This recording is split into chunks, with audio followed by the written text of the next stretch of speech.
Some secrets are buried so deep they take a lifetime to unearth. And some truths hurt so much, families would rather destroy themselves than speak them aloud. Henna Duval was 27 when her parents locked the barn and told her never to come back. The fight sent her into the mountains alone, and she stayed there for 35 years. Now her parents are gone, and at 62, she stands in front of that same barn with a crowbar and a heart full of questions. What was inside, worth losing everything? What could be so terrible her own mother and father chose silence over their daughter? Before we jump back in, tell us where you're tuning in from. And if this story touches you, make sure you're subscribed, because tomorrow I've saved something extra special for you. The cabin sat at 7,200 feet, tucked into a stand of lodgepole pine where the morning sun hit just right in winter and the prevailing winds broke against the ridge behind. Henna Duval had built it herself. Over the course of 2 summers, felling timber, notching logs, chinking gaps with moss and clay. That was 33 years ago, when her hands were smoother and her back didn't complain at the first hint of cold weather. Now, at 62, she moved through her morning routine with the practiced efficiency of someone who'd lived alone longer than she'd lived with others. The fire needed stoking. The water bucket needed filling from the spring. The traps along the creek needed checking. She pulled on her wool layers, laced her boots tight, and stepped into the October dawn with her rifle slung across her back and her worn leather journal tucked into her coat pocket.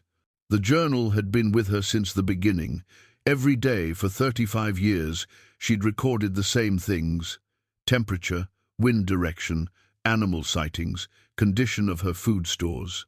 The entries were brief, factual, stripped of emotion. The 3rd of November 1993. Clear. Wind from northwest. Saw elk herd moving south. Repaired roof leak. The 17th of March, 2001. Snow. Heavy. Checked traps. Nothing. Down to last week of venison. The 22nd of August 2015. Hot. Dry. Forest fire risk high. Creek running low, rationing water. What the journal never mentioned were the things that might have mattered to someone else. No birthdays marked, no holidays acknowledged, no mention of loneliness or regret, or the occasional dream where she woke with tears on her face, reaching for something she couldn't name. The town below Timber Falls, Montana, knew her only as a ghost story. The mountain woman, the hermit who'd walked away from civilization and never looked back.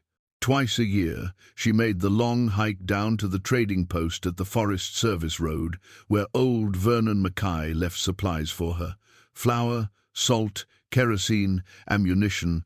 She left payment in a coffee can, cash she earned from the furs she trapped, tanned, and traded. They rarely spoke. Vernon had learned decades ago not to ask questions, but Henna hadn't always been this way. Once she'd been a daughter. Once she'd lived in a farmhouse in the valley with parents who rose before dawn to work land that had been in the family for 3 generations. Her father, Robert Duval, had been a man of few words and fewer smiles, his hands perpetually stained with soil and engine grease. Her mother, Anne, had moved through life with a quiet sadness Henna had never understood as a child, but recognized now in her own reflection. They'd called her their miracle baby. Anne had been 38 when Henna was born in 1963, nearly 2 decades after they'd given up hope of having more children. Henna grew up in that farmhouse, aware she was wanted, even if affection came sparingly. Her father taught her to drive the tractor at 10, to shoot at 12, to read the weather by the way the clouds moved over the Bitterroot Range. Her mother taught her to can vegetables, to sew a straight seam, to keep a house in order. But there were gaps in her childhood she'd never been able to fill. Rooms in the farmhouse she wasn't allowed to enter. Questions that made her father's face turn to stone and her mother's eyes fill with tears. The barn, always locked, always off limits. "Nothing in there for you," her father would say, and that was the end of it. At 27, Henna had demanded answers. She couldn't remember now what had triggered it, perhaps just the accumulated weight of a lifetime of silence. She'd confronted her parents at dinner, asking about the locked barn, about the photographs she'd found in the attic with faces scratched out, about the bedroom upstairs that was kept closed and untouched. Her father had exploded with a rage she'd never seen before. Her mother had wept.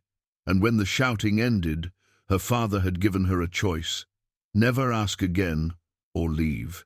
She'd left that same night with a backpack, a rifle, and enough supplies to last 2 weeks. The 2 weeks became a month. The month became a year. And somewhere in the year, she'd realized she preferred the honest simplicity of the mountain to the suffocating silence of the valley. She'd learned to survive, learned which plants were edible and which would kill you, learned to read animal tracks, to predict storms, to find water even in drought. She'd learned to be alone without feeling lonely, to find companionship in the rhythm of seasons and the reliability of her own 2 hands. The trading post runs became her only contact with the world below. Occasionally, Vernon would mention something happening in town, a new family moving in, the school adding a gymnasium, the winter that took out half the cattle in the valley. Henna listened politely and said little. That world wasn't hers anymore. She'd assumed her parents were still alive down there, still working the farm, still keeping their secrets locked tight. She'd assumed wrong.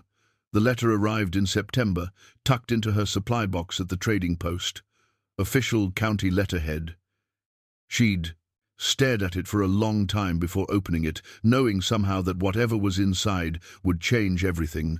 Robert Duval, deceased, the 14th of April, 2025. Heart failure. Anne Duval, deceased, the 22nd of July, 2025. Stroke. The estate required settlement. As sole heir, her presence was requested at the office of Mitchell & Sons, attorneys at law, Timber Falls, Montana. Henna had sat on a fallen log beside the Forest Service road, reading the letter 3 times. Sole heir. That meant there was no one else. She'd always been an only child, or so she'd believed. The word soul shouldn't have felt surprising, yet it did. She'd hiked back to her cabin and spent 2 days doing nothing but staring at the letter and the small card attached to it. The card was in her mother's handwriting, shaky but legible. Henna, I'm sorry. Open the barn. You deserve to know, Mother. Her mother's words had broken something open inside her. Not grief, exactly. Henna had mourned her parents long ago, in the way you mourn something already lost. But the note suggested her mother had carried regrets, that in her final months she'd wanted to make something right. Open the barn. The barn that had been forbidden for as long as Henna could remember. The barn that had, somehow, been at the center of everything that went unsaid in that family. She'd packed her essentials: clean clothes, the letter, what little money she had saved. The hike down the mountain took a full day. She camped overnight at the tree line, watching the lights of Timber Falls flicker in the valley below. It had been 35 years since she'd set foot in that town. 35 years since she'd spoken to anyone beyond Vernon's terse exchanges. The walk into town the next morning felt like stepping into a foreign country. The main street had changed: new storefronts, paved parking lots where there had been dirt, a coffee shop where the old hardware store used to stand. But the bones of the place were the same: the courthouse, the grain elevator, the white steeple of the Methodist church.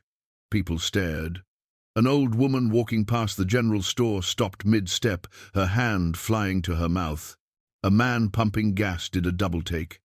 Henna kept her eyes forward, her worn pack heavy on her shoulders, her boots striking the sidewalk with purpose. The law office was in a brick building on 2nd Street. The receptionist, a young woman who couldn't have been more than 25, looked up with a practiced smile that faltered when she took in Henna's appearance, the weathered face, the silver braid down her back, the clothes that marked her as someone who lived outside the bounds of normal society. "I'm here about the Duval estate," Henna said. The receptionist's eyes widened. You're Henna Duval?" "I am. Oh my goodness. Mr. Mitchell said you might come. Please have a seat."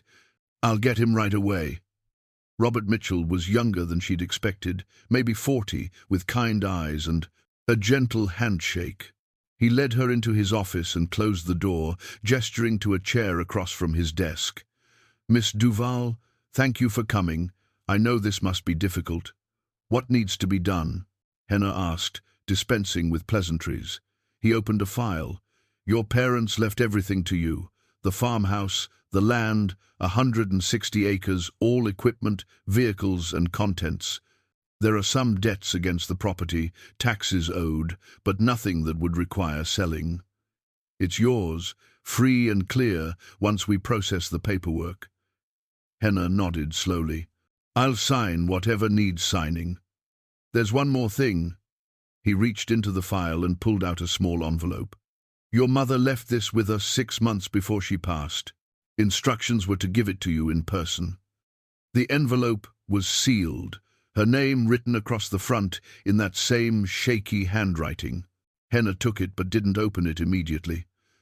The keys to the property are here as well, Mitchell continued, sliding a key ring across the desk. 3 keys on a metal ring, one labelled House in her father's block print, one labelled Truck, and one labelled Barn. Henna's hand closed around the ring. The metal was cold against her palm. She signed the papers, answered Mitchell's questions about whether she intended to keep or sell the property, I don't know yet, and left the office with the keys heavy in her pocket and the envelope burning like a coal against her chest. She walked to the edge of town before opening it. The letter inside was brief. Henna, I failed you. Your father and I both did. We thought we were protecting you, protecting everyone, but we were just afraid. Cowards dressed up as parents. I don't expect forgiveness. I just want you to know the truth before I go. Open the barn. Everything you need to understand is there. I should have told you 35 years ago. I should have told you when you were small. I'm sorry I didn't. I love you. I always did. Mother Henna folded the letter carefully and put it back in the envelope. Her hands weren't shaking. She felt strangely calm, the way she felt before a storm, when the air went still and the birds stopped singing. The farmhouse was 3 miles out of town, down a gravel road that wound through pasture land and stands of cottonwood. She walked it in less than an hour, her legs strong from decades of mountain trails. The place looked smaller than she remembered. The white paint had peeled to grey in places. The porch sagged on one side. The fields that had once grown hay and wheat were overgrown with thistle and wild grasses. But the house itself stood solid, and behind it, 100 yards back, the barn rose like a monument. Henna stood at the end of the driveway, taking it all in. Memories flickered at the edges of her mind, running through those fields as a child. Her mother calling her in for supper, the sound of her father's tractor in the early morning. But the memories felt distant, like they belonged to someone else. She walked up to the house first, unlocked the door, and stepped inside. The air was stale but not foul. Dust covered every surface. The furniture sat exactly as she remembered her mother's rocking chair by the window, her father's boots still by the door, the kitchen table with its red-checkered cloth. It was like walking into a museum of her own past. But she didn't linger. The barn was waiting. She crossed the yard slowly, the key ring clutched in her hand. The barn was massive, built in the old style with hand-hewn beams and a gambrel roof. 2 large doors were secured with a heavy padlock and chain. Rust had begun to eat at the metal, but the lock was still solid. Henna stood in front of those doors for a long time. The sun was setting behind the mountains, casting long shadows across the property. Somewhere in the distance, a coyote called. She thought about her mother's letter, about the gaps in her childhood, about the fight that had sent her into the mountains for 35 years. She thought about the fact that she was 62 years old and had spent more than half her life running from questions she'd never been allowed to ask. Her hand moved to the barn key, then stopped. Not yet. She turned and walked back to the farmhouse, climbed the porch steps, and went inside. Tomorrow, she'd open the barn. Tonight, She needed to understand what she was walking into. The house held secrets, she could feel them, and she had all the time in the world to find them. Henna woke on the couch as dawn broke through the farmhouse windows. She'd been too unsettled to sleep in any of the bedrooms, choosing instead the neutral territory of the living room. Her back protested as she sat up, reminding her that 62 was not 27, and sleeping on old furniture carried consequences. She made coffee with the grounds she'd brought from her cabin, boiling water on the propane stove that still worked, despite years of disuse. The coffee was strong and bitter the way she liked it. She drank it standing at the kitchen window, looking out at the barn in the morning light. Her mother's letter sat on the kitchen table. She'd read it a dozen times the night before, searching for hidden meanings in the sparse words. Open the barn. Everything you need to understand is there. What did that mean? Understand what? The lawyer's office wouldn't open until 9. That gave her 3 hours. 3 hours to search the house for answers before she faced whatever was waiting in that barn. She started in the kitchen, opening drawers and cabinets. Most held the expected things, utensils, dishes, canned goods, long expired. But in the drawer beside the sink, tucked under a stack of yellow dish towels, she found a ring of keys she didn't recognize. Smaller keys, the kind that opened cabinets or boxes. She pocketed them and kept searching. The living room yielded nothing but dust and memories. Her father's chair still held the impression of his body. Her mother's knitting basket sat beside the rocking chair, needles crossed over a half-finished scarf in faded blue. Henna climbed the stairs to the second floor, 3 bedrooms and a bathroom. Her old room was at the end of the hall. She could see the door, painted white, exactly as she remembered. But she went to her parents' room first. The bed was made with military precision, the corners tucked tight. Her father's Bible sat on the nightstand, a pair of reading glasses folded on top. Her mother's dresser held a hairbrush, a small jewelry box, and a framed photograph of their wedding day. They looked impossibly young, her father stiff in a dark suit, her mother in a simple white dress, both unsmiling. Henna opened the closet. Her father's work clothes hung on one side, her mother's dresses on the other. She ran her hand along the fabrics, catching the faint scent of lavender sachets. At the back of the closet on the top shelf, she found a metal strongbox. It was locked. She tried the small keys from the kitchen drawer. The third one fit. The box opened with a soft click. Inside, she found documents, birth certificates, the deed to the property, insurance papers, and beneath those, a bundle of photographs held together with a rubber band that crumbled when she touched it. The photographs spilled across the bed. Most were of her as a baby, as a toddler, as a young child. But mixed among them were others, pictures that made her breath catch. A family portrait. Her mother, her father, herself, at maybe 4 or 5 years old, sitting on the farmhouse porch. But there was a fourth person in the photo. A young man, maybe in his early 20s, with dark hair and a broad smile, holding young Henna on his lap. His face had been scratched out with something sharp. Deep gouges through the emulsion, obliterating his features entirely. Henna's hands trembled as she sorted through more photos. The same man appeared in at least a dozen of them, always with the family, often holding her or standing close to her parents, and in every single photograph, his face had been deliberately destroyed. She turned one photo over.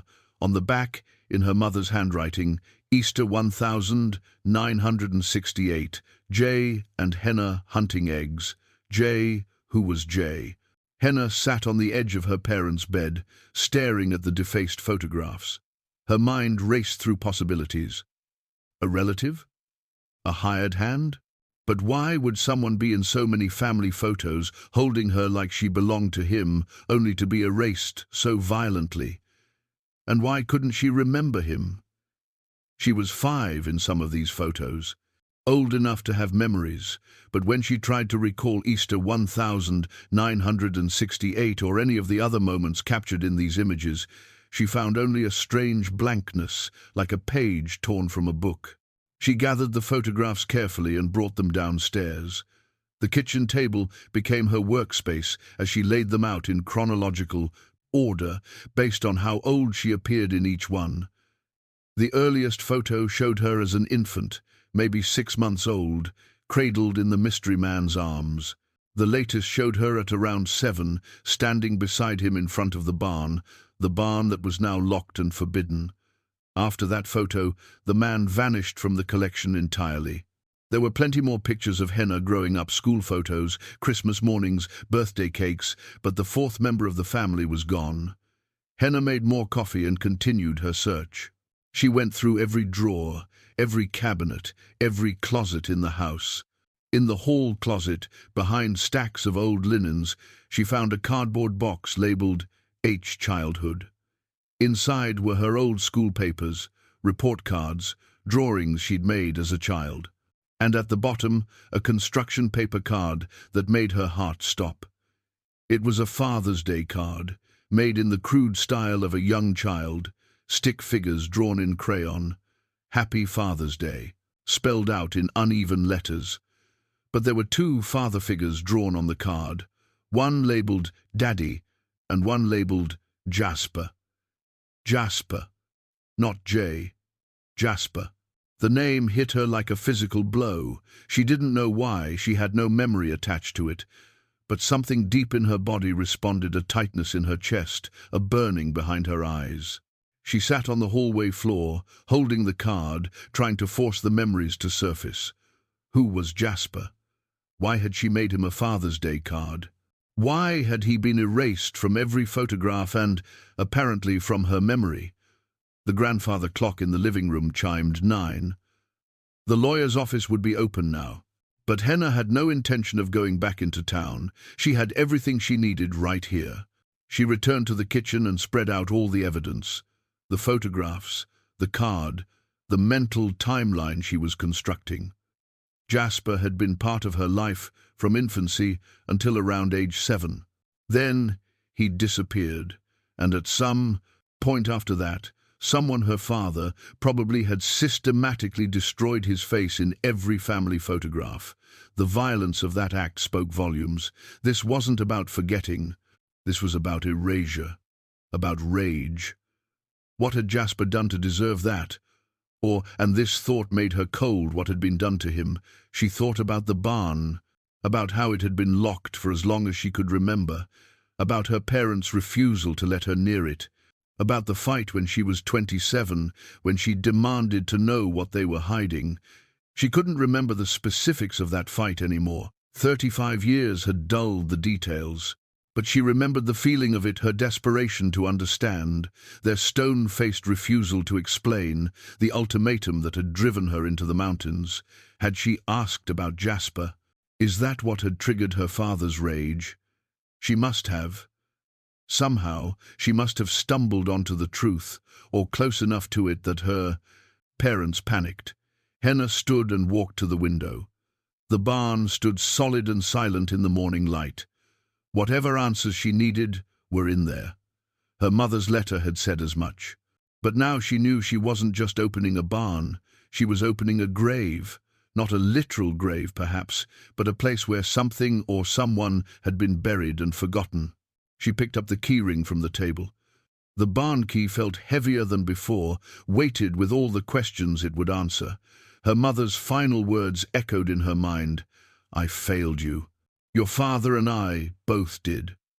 We thought we were protecting you, protecting everyone, but we were just afraid." Protecting everyone from what? Henna pulled on her coat and walked out into the October morning. The grass was wet with dew, soaking through her boots as she crossed the yard. A raven called from the fence line. The wind carried the scent of pine from the mountains. She stopped in front of the barn doors. Her hand reached out and touched the padlock. The metal was cold, corroded with rust, but still intact. This was the moment. 35 years of questions, decades of silence, a lifetime of gaps and erasures, all of it came down to this. She inserted the key into the padlock. It resisted for a moment, then turned with a rough scrape of metal on metal. The lock fell open in her hand. The chain rattled as she pulled it free from the door handles. It fell to the ground with a heavy thud. Henna gripped the handles of both barn doors. Her heart was pounding now, her breath coming fast. She thought about her mother's letter, about the photographs with their scratched-out faces, about the Father's Day card from a child who'd loved someone named Jasper. She thought about the woman she'd become alone on a mountain, running from questions she'd never been allowed to ask. Not anymore. She pulled the doors open. The barn doors swung open on hinges that groaned with disuse, and Henna stepped back, half expecting something to rush out at her. But there was only darkness and the smell of old wood and dust. She waited for her eyes to adjust. Slowly, shapes emerged from the shadows. She'd expected farm equipment, hay bales, the usual contents of a working barn. What she saw instead made her take an involuntary step backward. The space had been converted into living quarters. A cot sat against the far wall, neatly made with a faded military blanket tucked tight at the corners. Beside it, a small table held a kerosene lamp and a stack of books. Rough-hewn shelves lined one wall, holding more books, a few dishes, some folded clothes. A woodworking bench occupied the corner, tools hung in careful order above it. But it was the walls that made Henna's breath catch. Photographs, dozens of them, maybe hundreds, tacked to the wooden beams and posts. Not the destroyed images she'd found in the house, but whole ones, preserved ones, a life documented in frozen moments. She moved deeper into the barn, her footsteps echoing on the wooden floor. The photographs showed the same young man from the family pictures, but here his face was intact. Dark-haired, strong-jawed, with eyes that crinkled when he smiled, and he was smiling in most of them. There he was holding infant Henna, his expression tender. There he was in military uniform, young and serious. There he was, working in the fields, shirt off, sun-browned and powerful. There he was with her parents, all of them younger, standing in front of this very barn. Henna moved from image to image, her hand reaching out to touch them, pulling back before she made contact. This was a shrine, a preserved memory of someone who'd been loved enough to document, but forbidden enough to hide. She turned to the cot and knelt beside it. Underneath, she found a footlocker. Her hands trembled as she unlatched it and lifted the lid, military uniforms neatly folded. Medals in a small box. She recognized the Vietnam service. Medal, the National Defense Service medal. A bundle of letters tied with twine, and at the bottom, a leather-bound journal. Henna sat on the floor, the footlocker's contents spread around her. She opened the journal to the first page. The handwriting was strong and clear. Property of Jasper Duval. If found, please return to Duval Farm, Timber Falls, Montana. Jasper Duval. Not a stranger. Not a hired hand. A Duval. Family. Henna's mind reeled. Her parents had never mentioned a brother. Never once, in all her childhood, had anyone spoken of another Duval child. She'd grown up believing she was their only child, their miracle baby born late in life. But here was proof. Jasper Duval existed. Had existed. Past tense, she assumed, given the shrine-like quality of this place. She turned the pages of the journal, skimming entries. They started in 1969, right after his return from Vietnam. The early entries were brief, factual, similar to her own journal-keeping. She realized with a strange jolt of recognition. The 3rd of May, 1969. Home from Da Nang. Farm looks good. Parents seem older. Little Henna barely remembers me. She's 6 now. Beautiful kid. Little Henna. He'd known her. Loved her from the tone of his writing. She kept reading, faster now, scanning for information. The 12th of June, 1969. Nightmares getting worse. Can't sleep in the house. Parents don't understand. Set up cot in barn. Better out here. The 8th of August, 1969.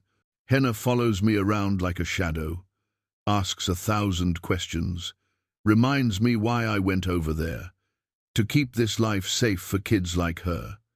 The 25th of December, 1969. Christmas. Henna made me a card. called me her other daddy. Parents looked uncomfortable. Don't know how to tell her I'm her brother, not her father.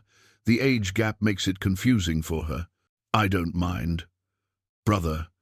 Jasper was her brother, 22 years older, from the dates she could piece together. Born in 1945, which would have made their mother 23 when she had him. A reasonable age. And then no more children for 22 years until Henna came along in 1963. But why had he been erased? Why had no one ever mentioned him? She needed more information. The journal was here, but she couldn't read it all standing in the barn. She closed the footlocker, tucked the journal under her arm, and walked back to the farmhouse. The kitchen table became her research center. She made coffee, found some crackers in her pack that would serve as breakfast, and opened the journal to the beginning again. This time, she'd read every word. The entries painted a picture of a man struggling to readjust to civilian life after the war. He couldn't sleep in the house, the nightmares were too severe. He preferred the barn, the open space, the distance from others. Henna recognized the impulse. Hadn't she done the same thing, fleeing to the mountains to escape what she couldn't process? But Jasper's entries weren't all darkness. There was joy too, particularly in his descriptions of Henna. The 14th of March, 1970. Taught Henna to whistle today. Took 2 hours, but she got it.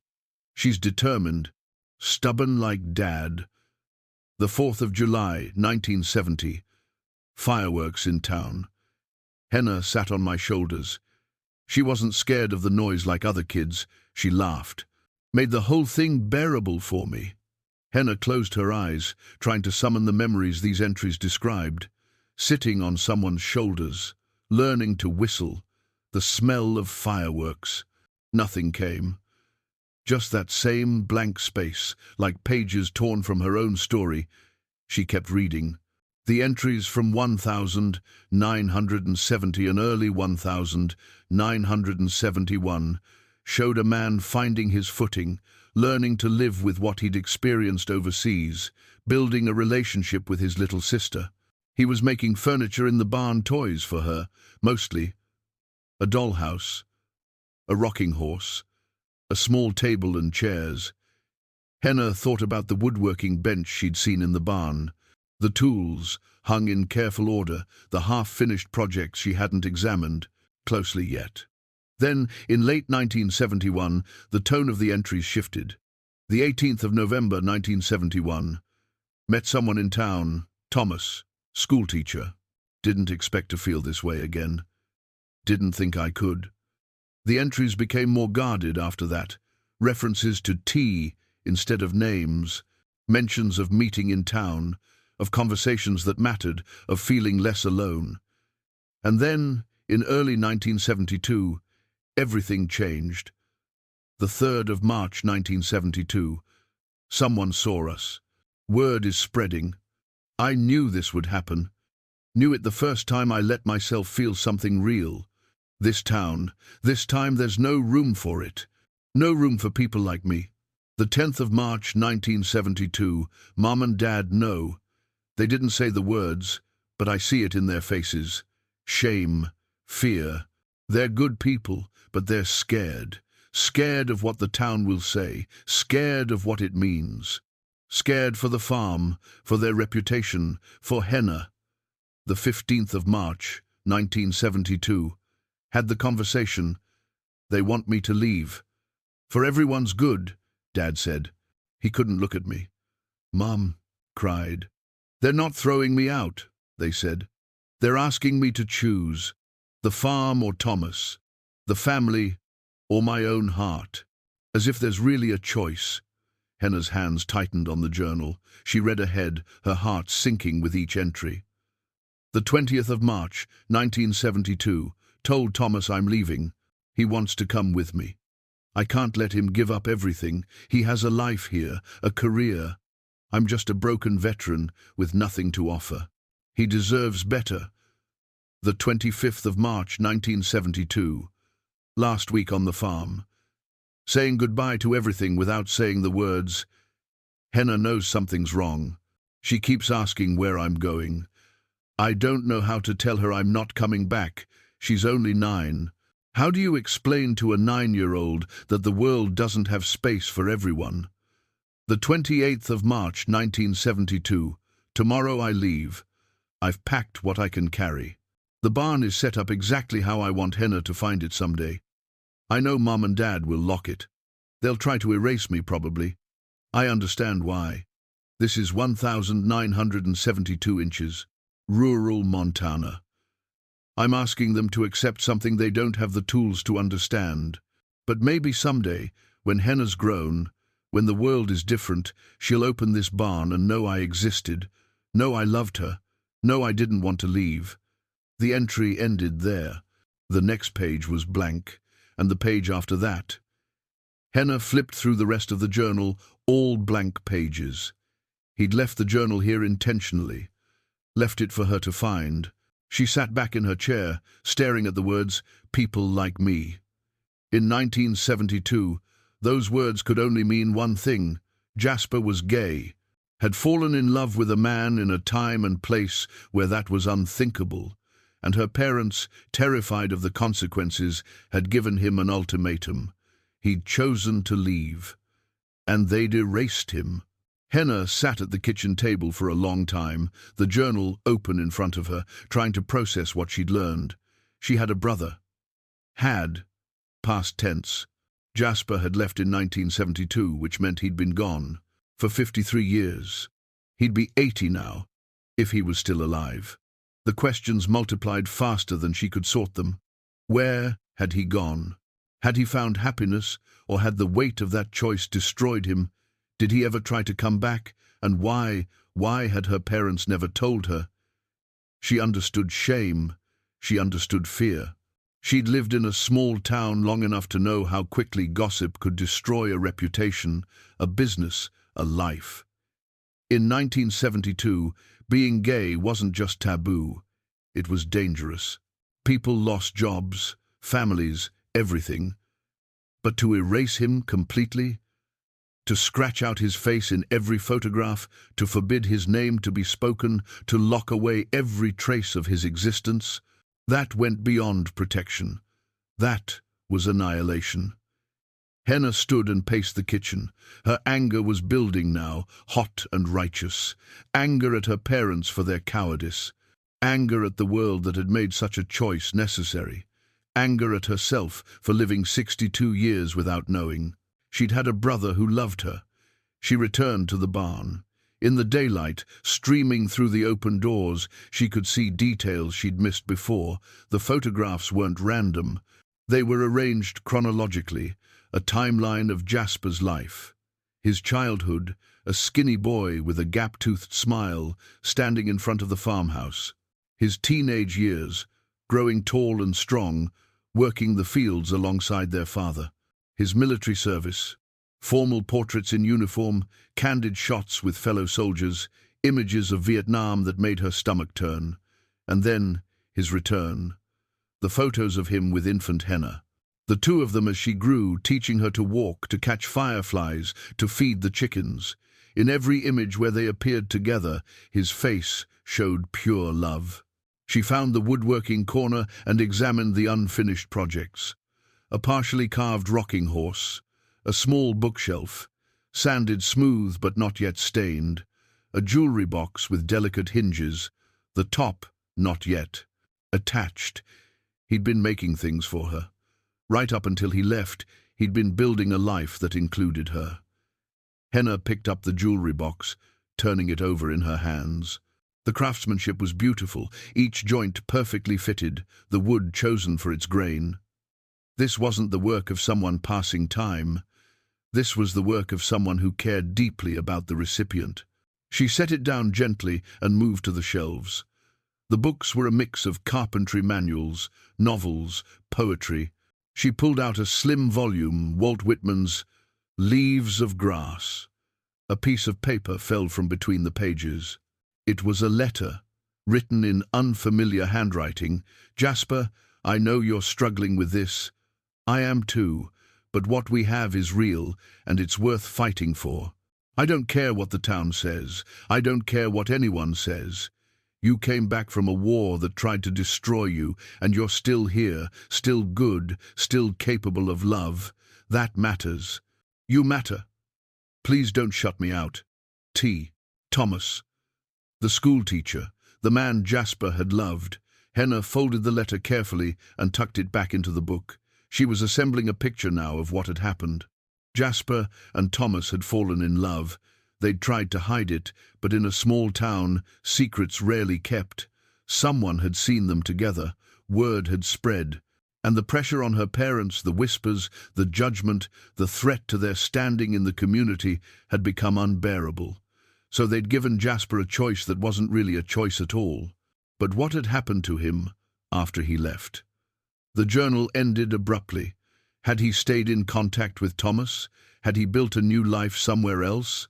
Or had the severing from his family broken something essential in him? Henna needed more information. She went back to the farmhouse and searched more systematically this time. The attic yielded boxes of old tax records, farm equipment manuals, nothing useful.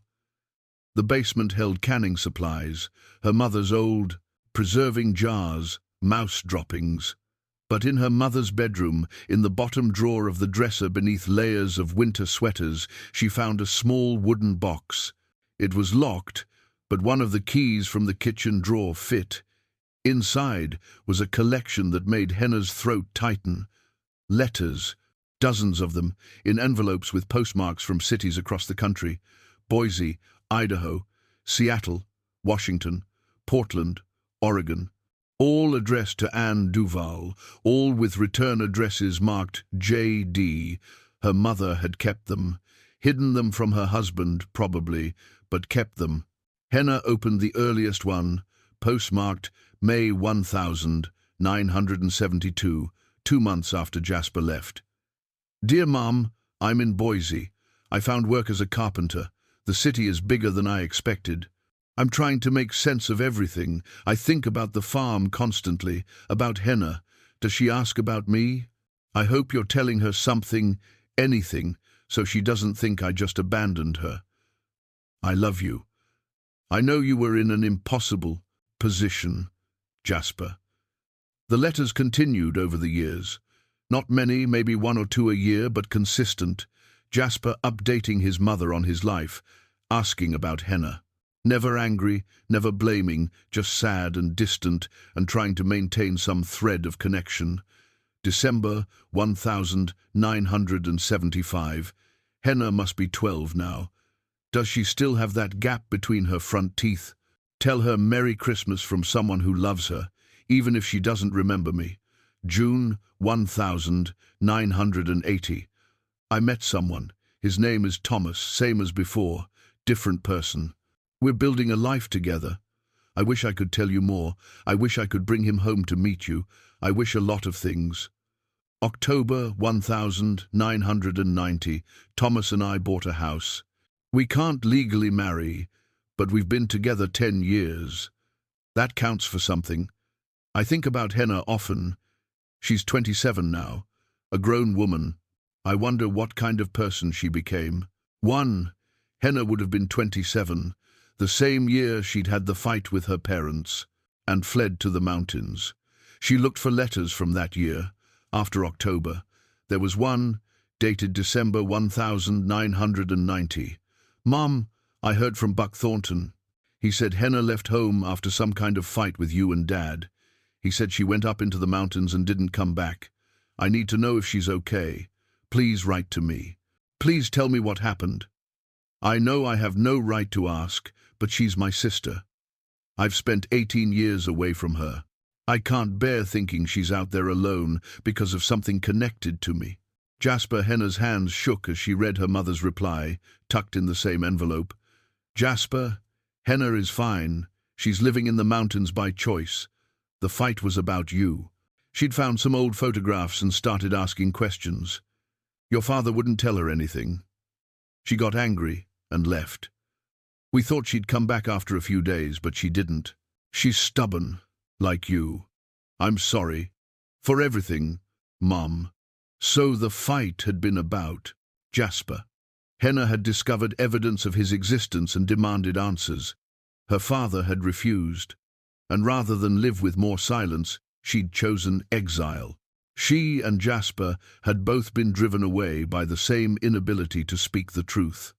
Henna kept reading through the letters, watching Jasper's life unfold in fragments. He and Thomas built a stable, loving relationship.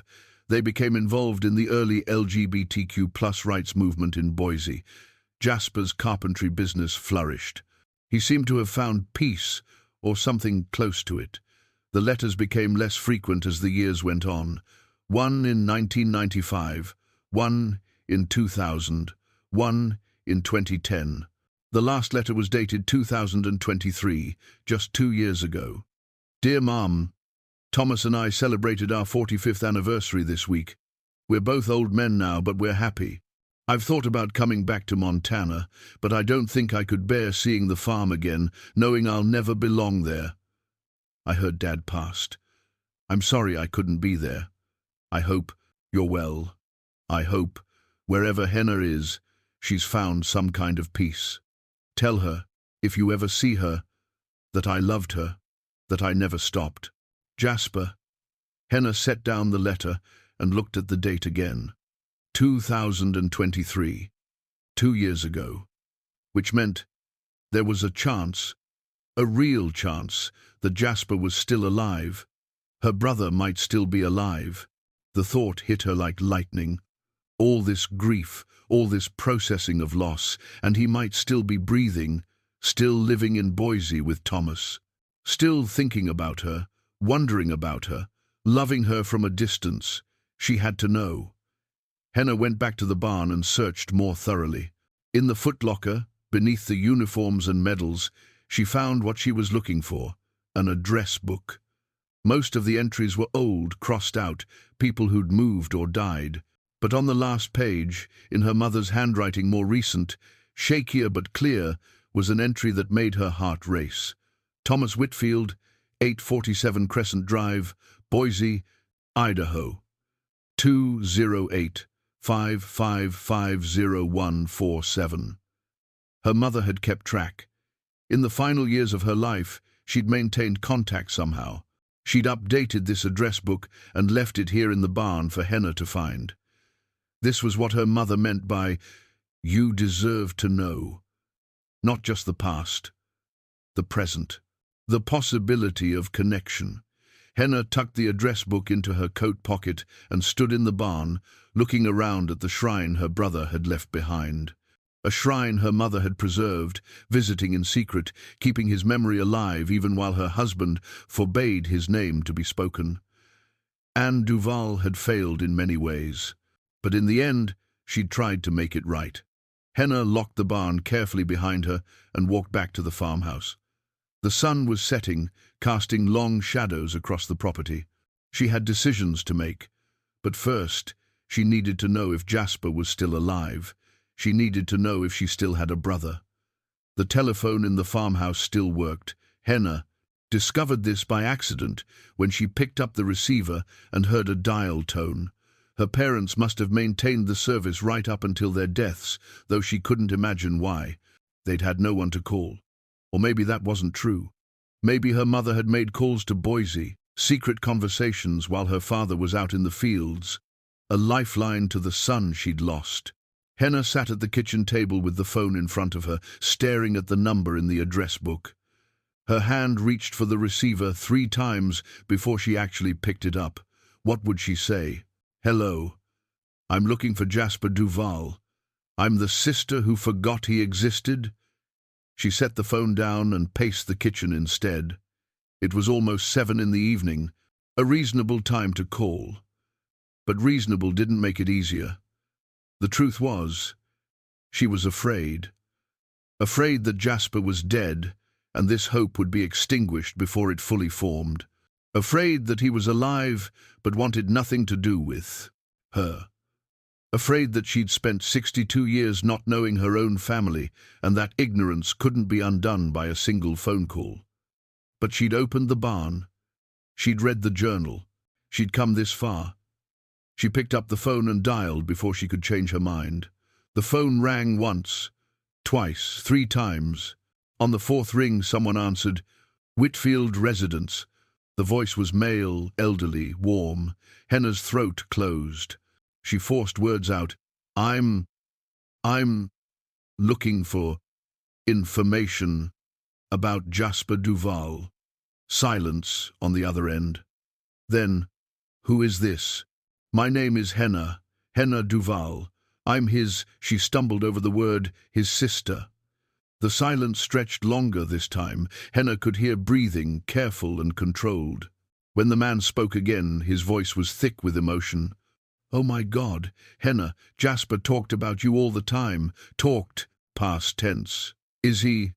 Henna couldn't finish the question. "I'm Thomas Whitfield. Jasper's..." A pause. Then, firmly, "Jasper's husband. We were together for 48 years. Were." Past tense again. "When did he..." Henna's voice broke. 2 years ago. January 2023. He went peacefully in his sleep. Heart failure, the doctor said it was quick. Henna sat down hard in the kitchen chair. 2 years. She'd missed him by 2 years. If she'd come back sooner, if she'd demanded answers from her parents while they were still alive, if she'd opened the barn immediately instead of spending a day searching the house first. "Henna? Are you still there?" "Yes. I'm sorry. I only found out about him yesterday. I didn't know I had a brother until I opened the barn." Another silence. Then Thomas said quietly, "They never told you?" "No.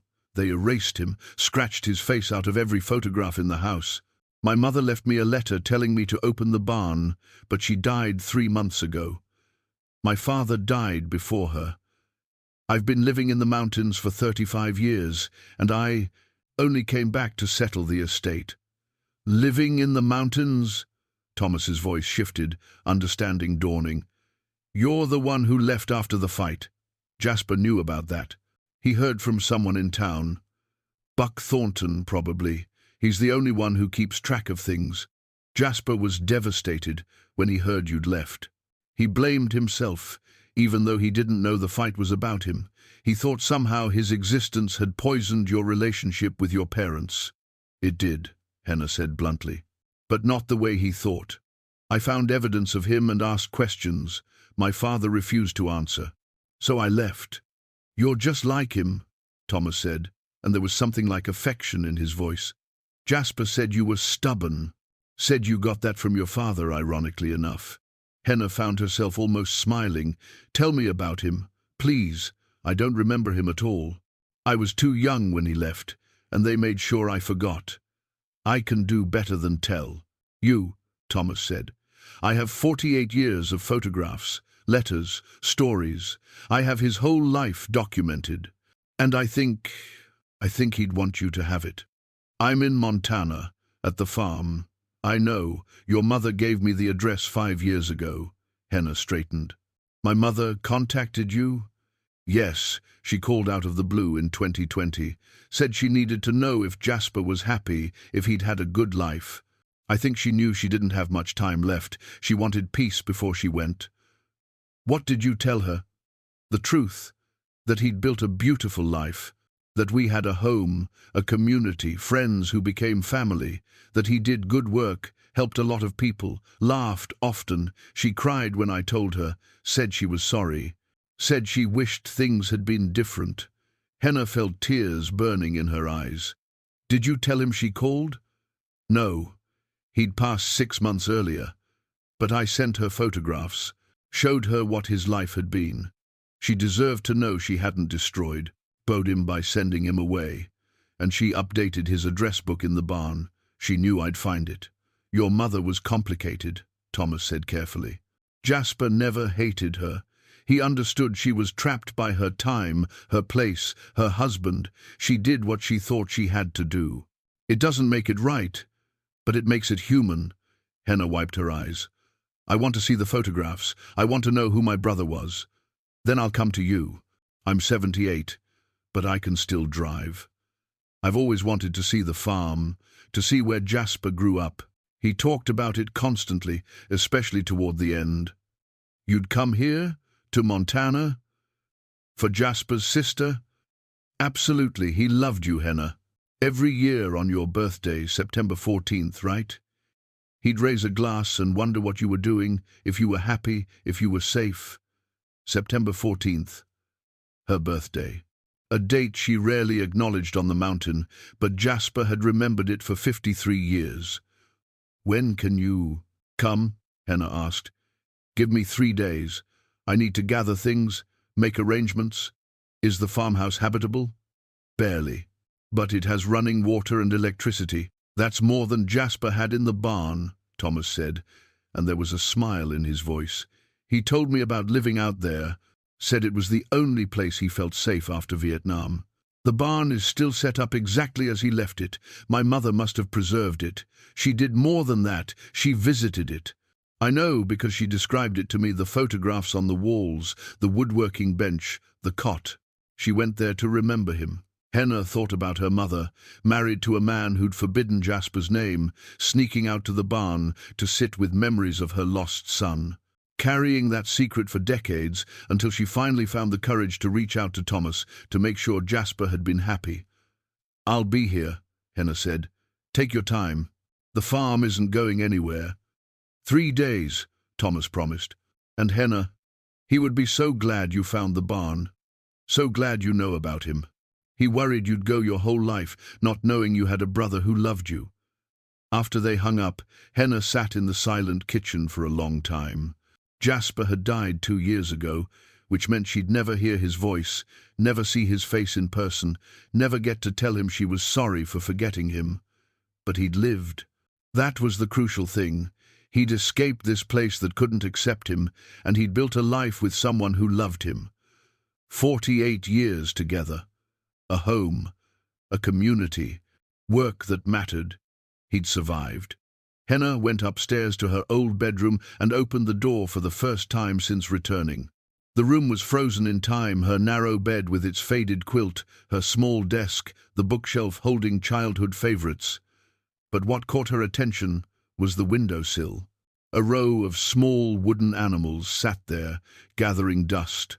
A rabbit, a fox, a bear, a deer, each one carved, with exquisite detail, smooth to the touch.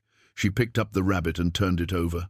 On the bottom, carved in tiny letters, "For Henna, love Jasper." He'd made these for her. Before he left, he'd carved a menagerie of animals for his little sister, and she'd kept them on her windowsill, treasuring them without remembering who'd given them to her.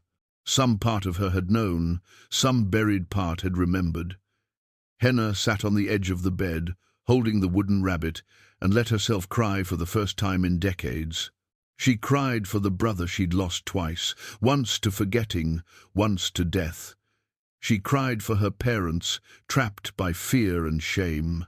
She cried for herself, for 35 years spent running from questions she deserved to have answered. And she cried for what could have been, if the world had been different, if Jasper had been allowed to stay, if she'd been allowed to know him, if love had been stronger than fear. But crying changed nothing. Jasper was gone. Her parents were gone. The past was fixed and immutable.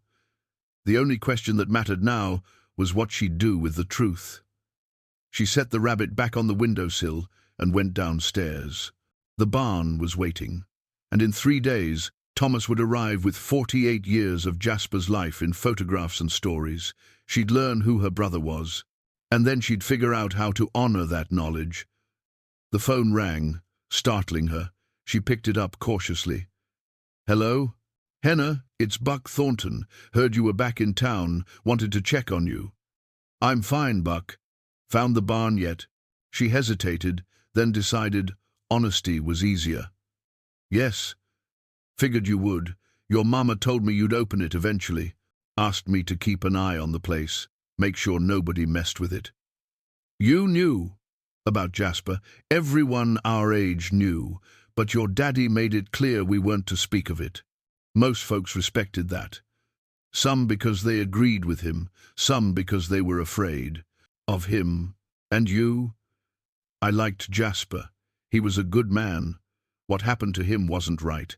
But it was 1972, and this was Montana. Folks weren't ready for that kind of truth. Are they ready now? Buck was quiet for a moment. World's changed a lot. Not perfect, but better. Why? What are you thinking? I'm thinking, Henna said slowly, that maybe it's time people knew the whole story. The next 3 days passed in a strange state of suspension. Henna moved through the farmhouse like an archaeologist, excavating layers of hidden history. Each room yielded new discoveries, small pieces of jasper that her parents had either overlooked or couldn't bring themselves to destroy. In the hall closet, she found a box labeled J School. Inside were report cards showing straight A's, certificates of achievement, a high school diploma from 1963. Jasper had been valedictorian. The graduation program listed him as most likely to succeed. In the basement, behind the old furnace, she discovered a footlocker she'd missed before. It held Jasper's varsity jacket, football and track letters sewn onto the wool. Newspaper clippings showed a younger version of the man in the photographs, winning races, scoring touchdowns, accepting awards. The town had been proud of him once. But it was in her mother's sewing room that Henna found the most telling artifact. Tucked into the back of the closet, wrapped in an old sheet, was a quilt, not finished, but far enough along that the pattern was clear. Each square held an embroidered scene: the farmhouse, the barn, the mountains, a small boy growing into a young man, a baby girl, and, at the center, 2 figures standing side by side, Jasper and Henna. Her mother had been making a family quilt, documenting their history in fabric and thread, but she'd never finished it. Never been allowed to finish it, probably. Henna spread the quilt across the kitchen table and traced the embroidered figures with her finger.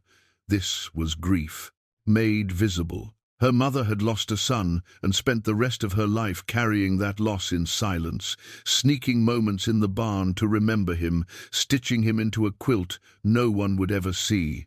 The phone rang on the second day. It was Thomas, calling to confirm he'd be arriving the next afternoon. "I'm driving through the night," he said. "I can't wait any longer. I need to see where he came from." "The roads are good," Henna assured him. "Take your time, be safe." "I'm bringing everything," Thomas said. "Photo albums, letters, some of his woodwork. There's a jewelry box he made. I think it was meant for you originally. He was working on it when he left. The unfinished jewelry box in the barn. Jasper had completed it, then, had taken it with him and finished it in exile, still thinking of the little sister he'd left behind. "Thank you," Henna said, her voice rough. "No, thank you. For opening that barn, for wanting to know him. He would have," Thomas's voice caught, they would have been so happy." After they hung up, Henna went back to the barn. She'd been spending hours there each day, sitting on the cot, reading and rereading the journal entries, studying the photographs, learning her brother's face, the way he smiled, the way he looked at the camera with a directness that reminded her of her own gaze. She'd found more letters tucked into books, notes from Thomas, both the first Thomas he'd loved and lost, and the second Thomas he'd spent his life with. The first Thomas's letters were heartbreaking. "Jasper, please don't do this. Don't leave because of them. We can go somewhere together, somewhere we can be ourselves." But Jasper had refused. The journal entries explained why. "Thomas has a teaching career, a pension, a future. I won't let him throw that away for me. I'm damaged goods. I survived Vietnam, but I didn't come back whole. He deserves someone who can give him a stable life." The first Thomas had stayed in Timber Falls, it seemed. Henna wondered if he was still alive, still teaching, still carrying his own grief. The second Thomas, the one arriving tomorrow, had been different. By the time they met in the late 1972, Jasper had put down roots in Boise.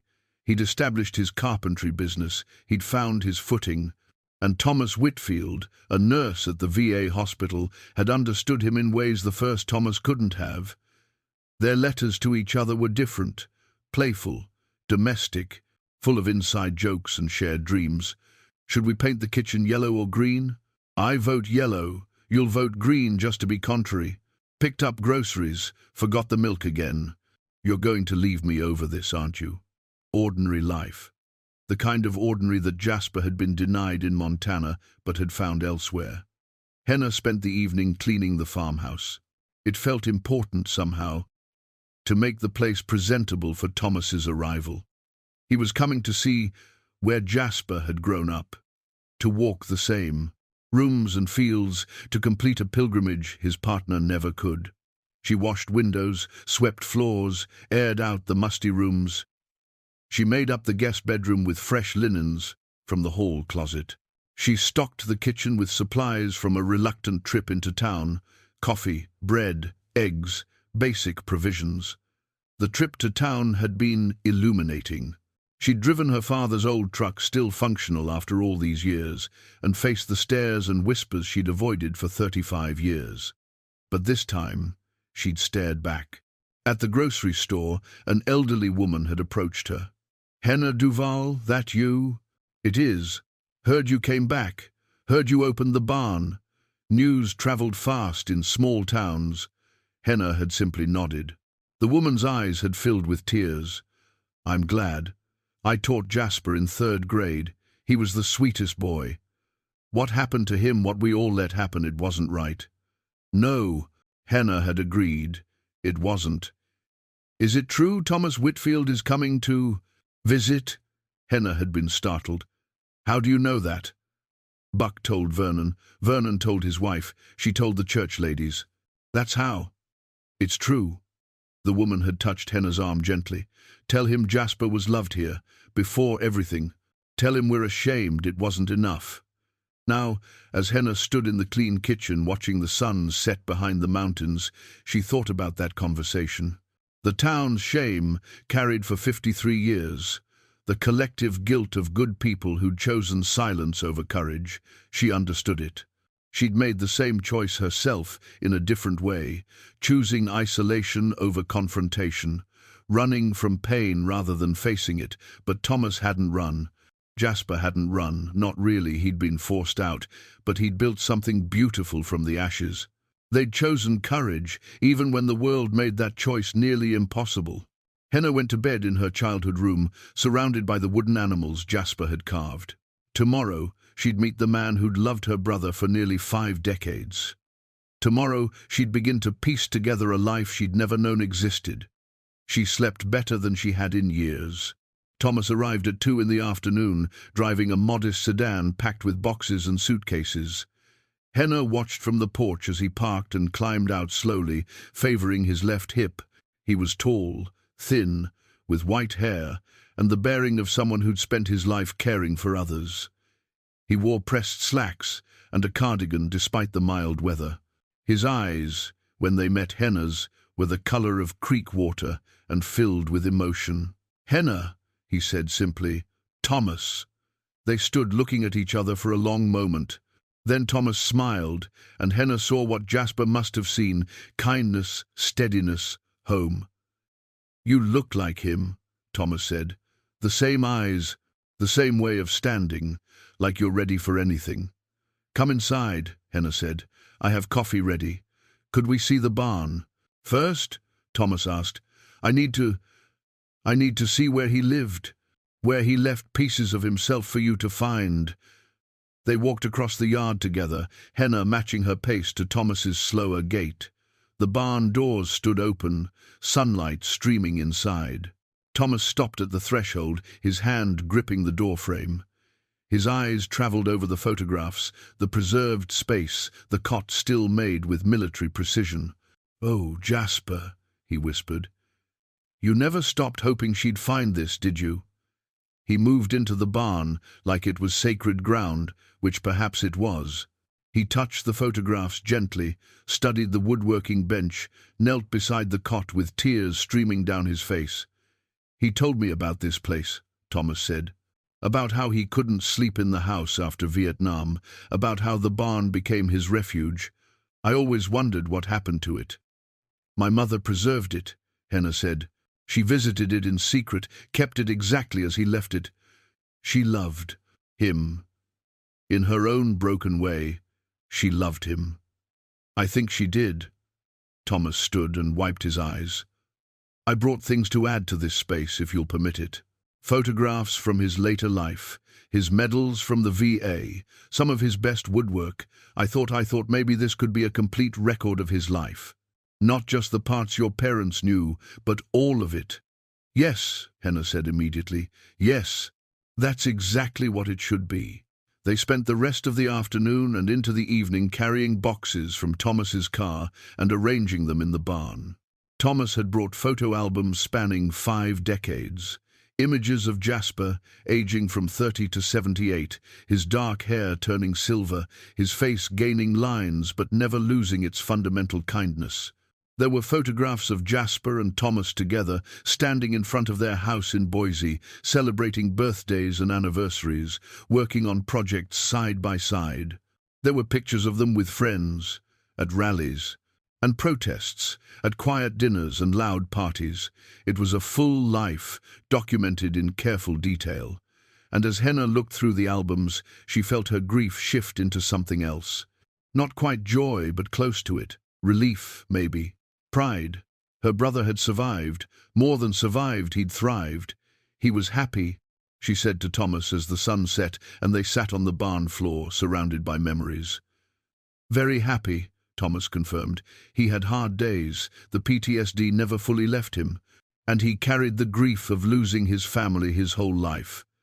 But he built something beautiful despite all that. We both did. Thank you, Henna said, for loving him, for giving him the life he deserved. It was the easiest thing I ever did, Thomas replied. Loving Jasper was like breathing, natural, essential. They sat in comfortable silence as darkness fell and the barn filled with shadows. Finally, Thomas said, "There's one more thing I need to show you, but it should wait until morning. You should see it in the light." "What is it?" "A letter. From Jasper to you. Written 2 months before he died. He asked me to deliver it if you ever came looking for him." Henna's breath caught. He knew I might. He hoped. He never stopped hoping. Henna barely slept that night. She lay in her childhood bed, staring at the ceiling, thinking about the letter waiting for her. Jasper's final words. A message from beyond the grave, written specifically for her. What would he say? Would he be angry that she'd forgotten him? Would he blame her for not searching sooner? Or would he, like their mother, simply want her to understand? Dawn came slowly, grey light creeping across the mountains. Henna rose, dressed, and went downstairs to find Thomas already awake in the kitchen making coffee. "Couldn't sleep either," he said with a tired smile. "I kept thinking about giving you the letter, about what it means." "Are you ready?" Henna asked. "I've been carrying it for 2 years. I'm as ready as I'll ever be." They sat at the kitchen table, the same table where Henna had read her mother's letter, where she'd discovered Jasper's existence. The morning light made everything sharp and clear. Thomas pulled an envelope from his jacket pocket. It was sealed, addressed in shaky handwriting to Henna Duval, "When she comes home." "He wrote this in November 2022, Thomas said. He knew his heart was failing. The doctor had given him maybe 6 months. He lasted until January, but he knew the end was coming, and he wanted to leave you this, just in case you ever opened that barn." Henna took the envelope with trembling hands. "Did you read it?" "No. He sealed it in front of me and asked me to promise I'd only give it to you in person if the moment ever came. I've kept that promise." Henna opened the envelope carefully and unfolded the pages inside. There were 3 sheets, covered in the same handwriting as the journal from the barn, but older now, shakier, the letters, formed with visible effort. She began to read, "Dear Henna, if you're reading this, it means you found the barn. It means you know I existed. It means Mum finally told you the truth, or you discovered it on your own. Either way, I'm glad. I've carried the hope of this moment for 50 years. First, I need you to know that none of this was your fault. You were a child, a beautiful, bright child, who loved without reservation and trusted without question. What our parents did, what I chose to do, what the world forced upon all of us, none of that was because of you. You were innocent in all of it. I'm going to tell you things you may not want to hear. Things about me, about our parents, about the choices we all made. But you deserve the truth, even if it's painful. Especially if it's painful. I loved you from the moment I met you.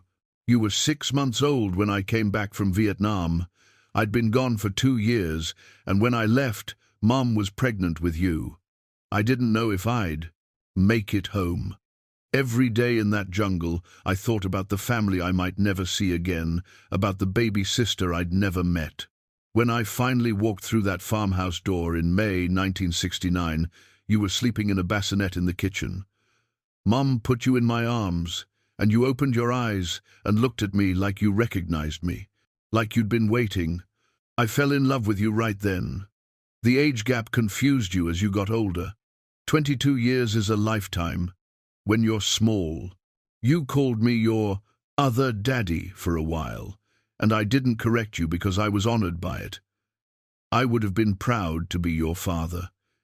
Being your brother was the second best thing. I taught you everything I could in the time we had. How to whistle, how to catch fireflies, how to identify birds by their songs. I made you toys, a rocking horse, a dollhouse, dozens of wooden animals. I wanted to fill your childhood with beautiful things because mine had been hard, and I thought maybe I could protect you from that hardness. But I couldn't protect you from what happened next. In 1971, I met someone. His name was Thomas Hartwell. He was a school teacher new to town, kind and gentle, and nothing like the people I'd known in the military. We fell in love.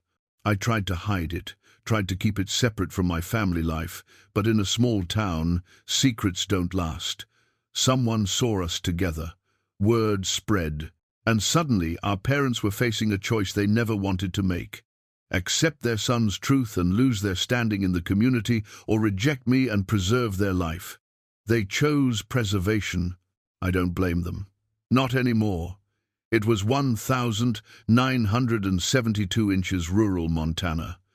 Being gay wasn't just taboo, it was dangerous. People lost jobs, homes, families. Some lost their lives. Mom and Dad were farmers, dependent on the goodwill of their neighbors, embedded in a community that wouldn't have tolerated my existence if they'd known the truth. They gave me a choice: leave Thomas and stay, or leave the farm forever. I chose to leave. Not because I didn't love you, but because I couldn't give up the first real love I'd found, and because staying would have destroyed us all slowly. Better a clean break than years of resentment and shame. I said goodbye to you on a Sunday morning. You were 9 years old.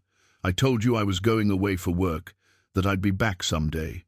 You cried and held onto my leg, and I had to pry your hands loose. That moment has lived in my nightmares for 50 years. Dad told you I'd died. Mom told me later they held a fake funeral, told you there'd been an accident. It was easier than explaining the truth. Easier to let you grieve once than to have you asking questions forever. But you didn't forget me completely. Somewhere in your mind, you remembered. When you were 27, you found evidence, photographs probably, or maybe just the gaps in the story didn't make sense anymore. You asked questions, Dad refused to answer, and you left. Mom wrote to me about it, said you'd gone into the mountains, said you chose exile rather than living with their silence. I saw so much of myself in that choice. We're the same, Henna, both stubborn, both willing to walk away from comfort if it means preserving our integrity. I'm sorry you spent 35 years alone because of me. I'm sorry our parents' fear rippled out and touched you too. I'm sorry I didn't fight harder to stay, or to reach out to you once you were grown. I told myself I was protecting you by staying away. But maybe I was just protecting myself from the pain of rejection. But here's what I want you to know. I lived a good life. Thomas Whitfield, not the first Thomas, but a different one.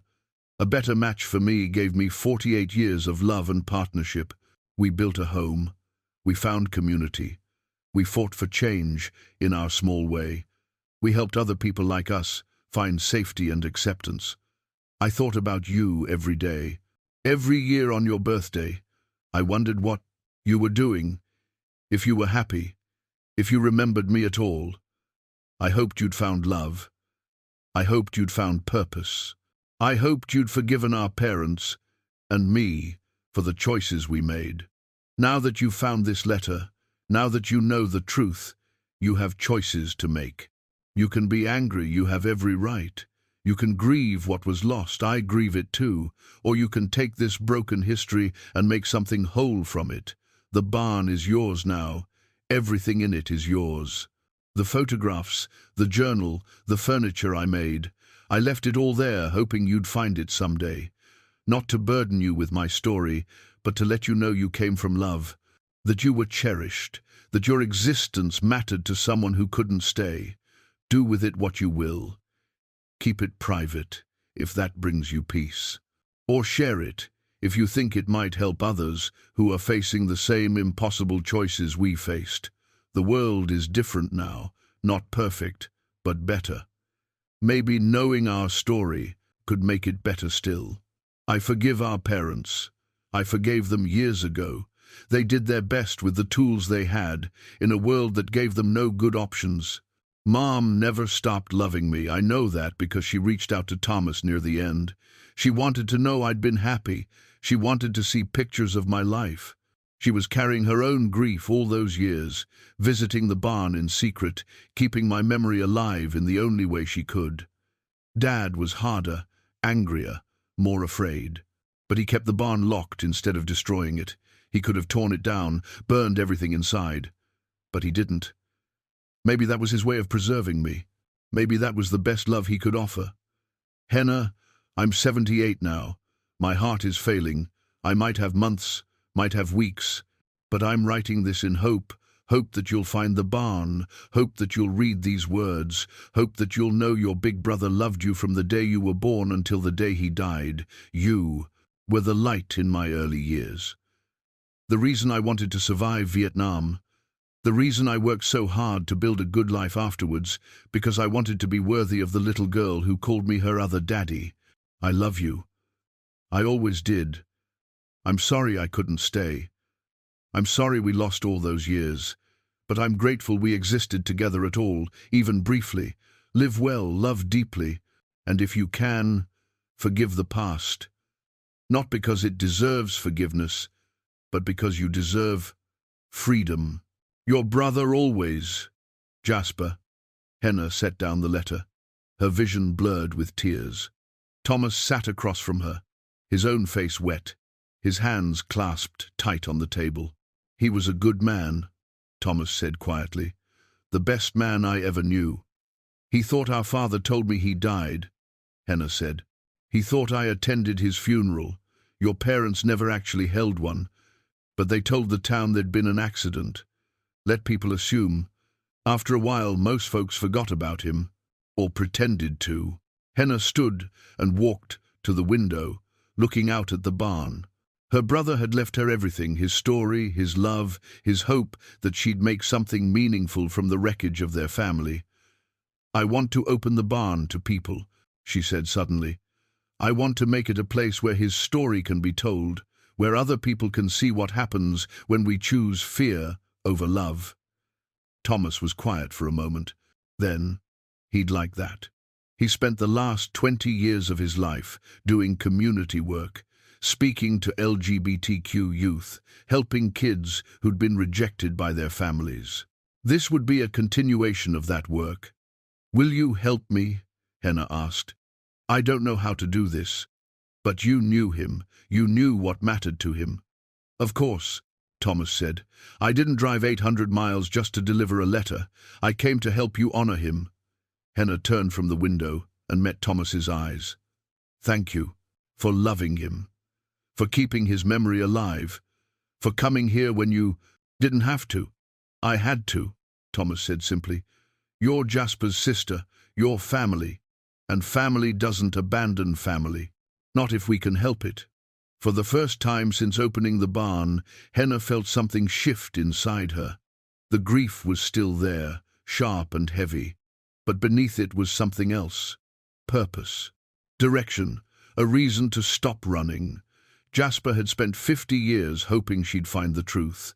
Now that she had, she owed it to him and to herself to make that truth matter. The barn would open. The story would be told. And maybe, just maybe, no one else would have to choose between love and family ever again. The transformation of the barn took 2 weeks. Henna and Thomas worked side by side, turning the preserved shrine into something more, a living memorial, a teaching space, a testament to both what was lost and what survived. They started by expanding the photograph collection. Thomas's albums provided images from every phase of Jasper's life. The wall that had shown only his early years now told the complete story. Jasper at 30, building his carpentry business in Boise. Jasper at 40, marching in one of the early Pride parades. Jasper at 50, teaching woodworking to teenagers at a community center. Jasper at 60, white-haired and smiling, standing in front of the house he shared with Thomas. The final photograph in the timeline showed Jasper at 77, just months before his death.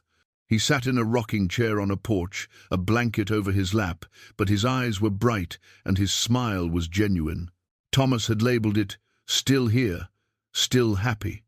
They arranged the woodwork Jasper had made over the decades, the toys from Henna's childhood, the furniture from his Boise home, the intricate jewelry boxes and carved figures he'd sold to support himself. Each piece showed his evolution as a craftsman, but also his consistent attention to detail, his care for beauty. The journal stayed on the small table by the cot, protected. Now in a clear case so visitors could see it but not damage it. Thomas added letters, both from the first Thomas and from himself, creating a record of love that spanned decades. But the most important addition was a timeline on the far wall. Working together, Henna and Thomas documented everything. Jasper's birth in 1945, his childhood on the farm, his military service, his return, and the years with Henna, his forced departure in 1972, his life in Boise, his activism, his partnership with Thomas, his death in 2023. Beside it, they created a second timeline, a history of LGBTQ+ rights in America. Stonewall in 1969, the first Pride parades, the AIDS crisis, the gradual spread of anti-discrimination laws, marriage equality in 2015. The parallel timelines showed how Jasper's personal story intersected with larger movements for justice. Thomas worked tirelessly despite his age and his hip pain. Each morning, he arrived at the barn with new materials, new ideas. He'd spent a lifetime as a nurse, caring for others. Now he channeled that care into honoring Jasper's memory. He would have loved this, Thomas said one afternoon, as they mounted a photograph of Jasper teaching a carpentry class to teenagers. He always said the personal was political. That sharing our stories was how we changed hearts and minds. I wish I'd known him, Henna said, not for the first time. You're knowing him now, through this work, through making sure his life mattered. In the evenings, they sat on the farmhouse porch and talked. Thomas shared stories Henna could never have learned from letters or journals, the everyday intimacies of a long partnership. How Jasper sang off-key in the shower. How he couldn't cook to save his life, but made coffee like a dream. How he cried at movies, but stayed stoic through real crises. How he laughed, a deep, genuine sound that made everyone around him smile. Did he ever talk about coming back? Henna asked one evening. To Montana? Often, especially at the end. But he was afraid. Afraid the town would reject him again. Afraid your parents would refuse to see him. Afraid you'd hate him for leaving you. I could never have hated him. I told him that. But fear isn't logical. He carried the wound of that rejection his whole life. It shaped everything. His determination to help other people in similar situations, his commitment to building a chosen family, his refusal to ever let shame define him. Henna thought about her own 35 years in the mountains, running from questions, from pain, from a family that wouldn't be honest with her. She and Jasper had both chosen exile. The difference was that he'd built something beautiful from his, while she'd simply hidden. But that could change. That was changing. Buck Thornton visited on the 10th day. He walked through the barn slowly, his weathered face creasing with emotion as he took in the photographs and timeline. "I remember all of this," he said quietly. "I was there when he left. I was 23, working the Anderson ranch next door. Jasper was the best man I knew. When they ran him out of town for who he loved, I felt ashamed. Still do."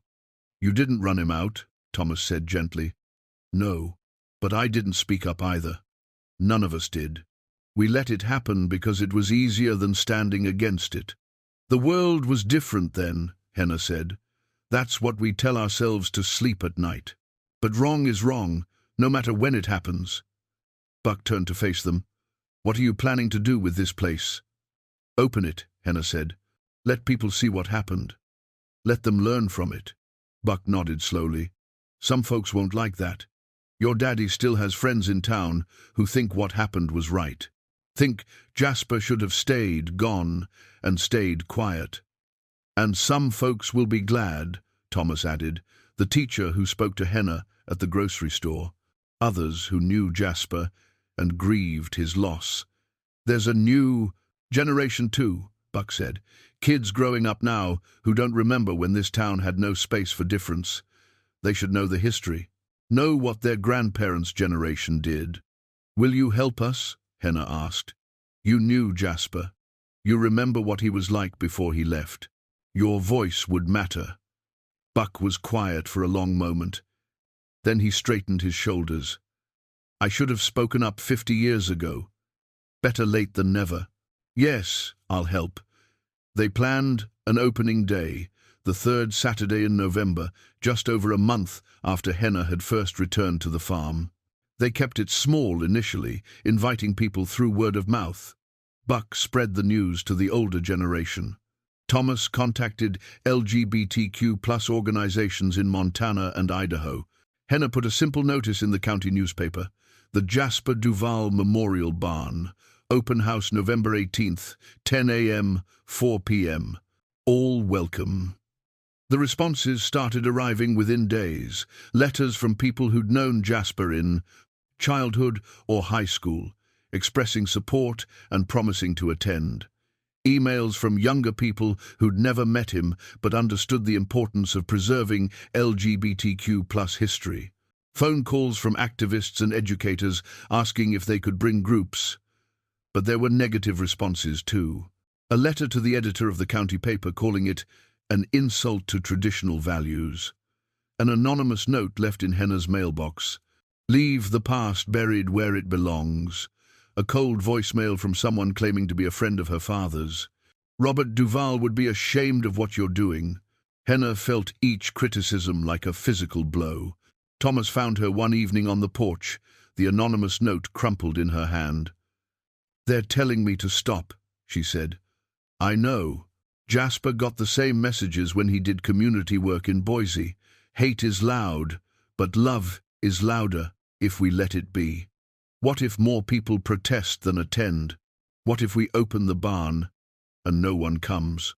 Or worse, people come just to condemn it?" Thomas sat beside her, his movements careful. "Then we'll have done the right thing anyway. This isn't about popularity, it's about truth. Jasper's truth, yes, but also the truth about what fear does to families, about what silence costs, about how love survives even when the world tries to crush it." "I'm scared," Henna admitted. "Good.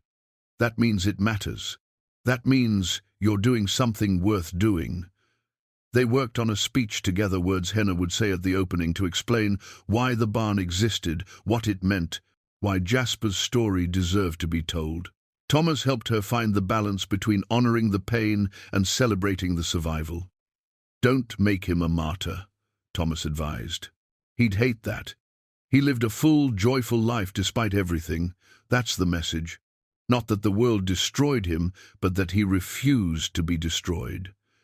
Henna practiced the speech in front of the bathroom mirror in the barn when she was alone to Thomas, over dinner. Each time she found new emotion in the words, new meaning. The night before the opening, she couldn't sleep. She walked out to the barn at 2 a.m. and sat on the cot, surrounded by her brother's preserved life. "I hope I'm doing this right," she said to the empty room. "I hope this is what you wanted." No answer came, of course, but as she sat in the darkness, she felt a strange peace settle over her. She thought about Jasper writing his final letter, hoping she'd find the barn someday, hoping she'd understand, hoping she'd make something meaningful from the wreckage. She was doing exactly what he'd asked. The next morning dawned clear and cold. Thomas arrived early, bringing coffee and pastries.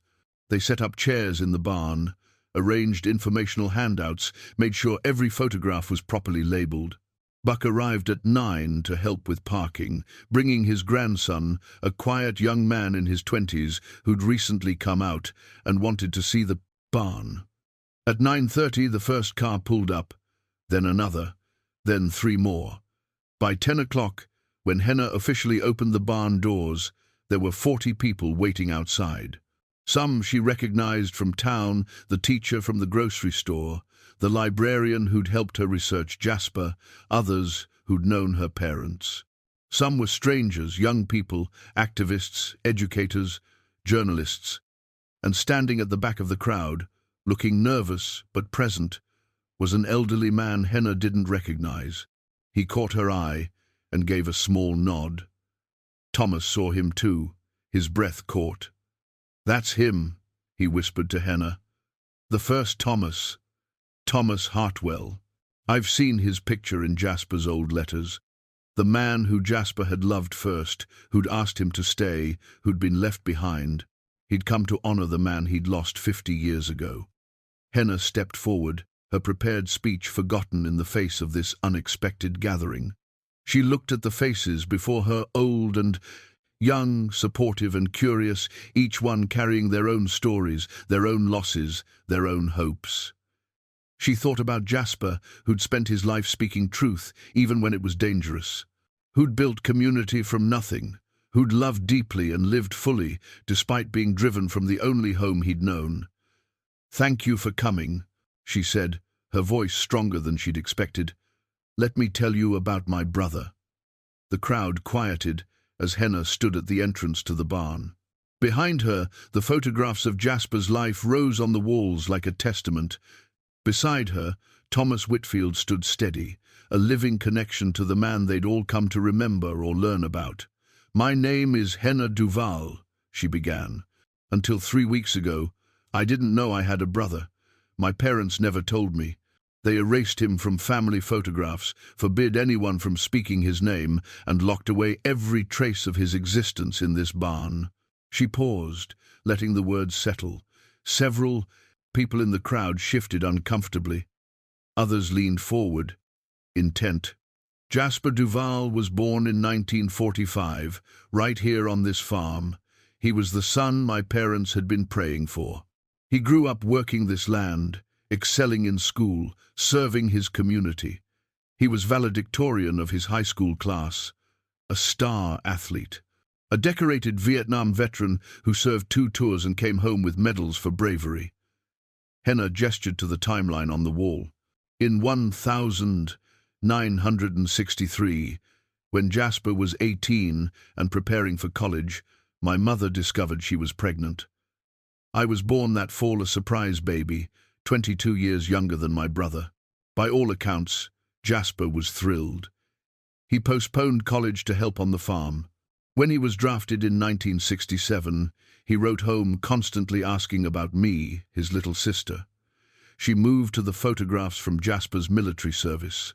He survived Vietnam, but like many veterans, he came home changed. He struggled with what we now call PTSD. He couldn't sleep in the house, so he moved out here to the barn, and he focused on one thing that gave him joy, me, his little sister. The childhood photographs drew murmurs from the crowd. Jasper holding baby Henna, teaching her to walk, building toys in the barn workshop. "He made me wooden animals," Henna continued, her voice thickening. "I still have them. I kept them on my windowsill my whole childhood, treasuring them without remembering who'd given them to me. Because by the time I was 9 years old, Jasper was gone." She moved to the 1972 section of the timeline. In 1971, Jasper met someone, a schoolteacher named Thomas Hartwell. They fell in love. And in 1972, in this town, in this community, that love was discovered, word spread. And my parents faced a choice: accept their son's truth and face the judgment of their neighbors, or ask him to leave. Henna's eyes found the elderly man at the back, the first Thomas. His face was wet with tears, but he nodded encouragingly. They asked him to leave, and he went, because he understood the position they were in, because he loved them and loved me enough not to force them to choose in public what they couldn't accept in private. He packed what he could carry and disappeared from our lives. My parents told the town he'd died in an accident. They scratched his face from every photograph. They locked this barn and forbid anyone, especially me, from entering. She gestured to the space around them. But they didn't destroy what was inside. My father could have burned it all. Instead, he preserved it. And my mother, I learned, visited this barn in secret for decades. She kept track of Jasper through letters. She reached out to his partner near the end of her life to ask if he'd been happy. She carried her grief and guilt in silence until finally, in her last weeks, she found the courage to tell me the truth. Henna pulled out her mother's letter and read from it. "Open the barn. Everything you need to understand is there. I should have told you 35 years ago. I should have told you when you were small. I'm sorry I didn't." She folded the letter carefully. "I opened this barn 3 weeks ago. I found Jasper's journal, his photographs, his woodwork. I found evidence of a life that had been stolen from me and a brother who'd been erased. But I also found something else." She nodded to Thomas Whitfield, who stepped forward. "This is Thomas Whitfield. He was Jasper's partner for 48 years. They met in Boise in 1975, 3 years after Jasper left Montana. They built a home together, a business together, a life together. And through Thomas I learned that my brother didn't just survive his exile, he thrived." Thomas spoke, his voice clear despite his emotion. "Jasper lived a full life. He was a master carpenter who taught his trade to dozens of young people. He was an activist who fought for LGBTQ+ rights when it was still dangerous to do so. He was a mentor, a friend, a partner. He was happy. Despite everything this town took from him, he found joy." Someone in the crowd, a younger man, raised his hand. "Did he ever want to come back?" "Every day," Thomas answered. But he was afraid. Afraid of being rejected again, afraid that Henna would hate him for leaving her. He carried that wound his whole life. Henna's voice broke as she added, "He didn't need to be afraid. I never hated him.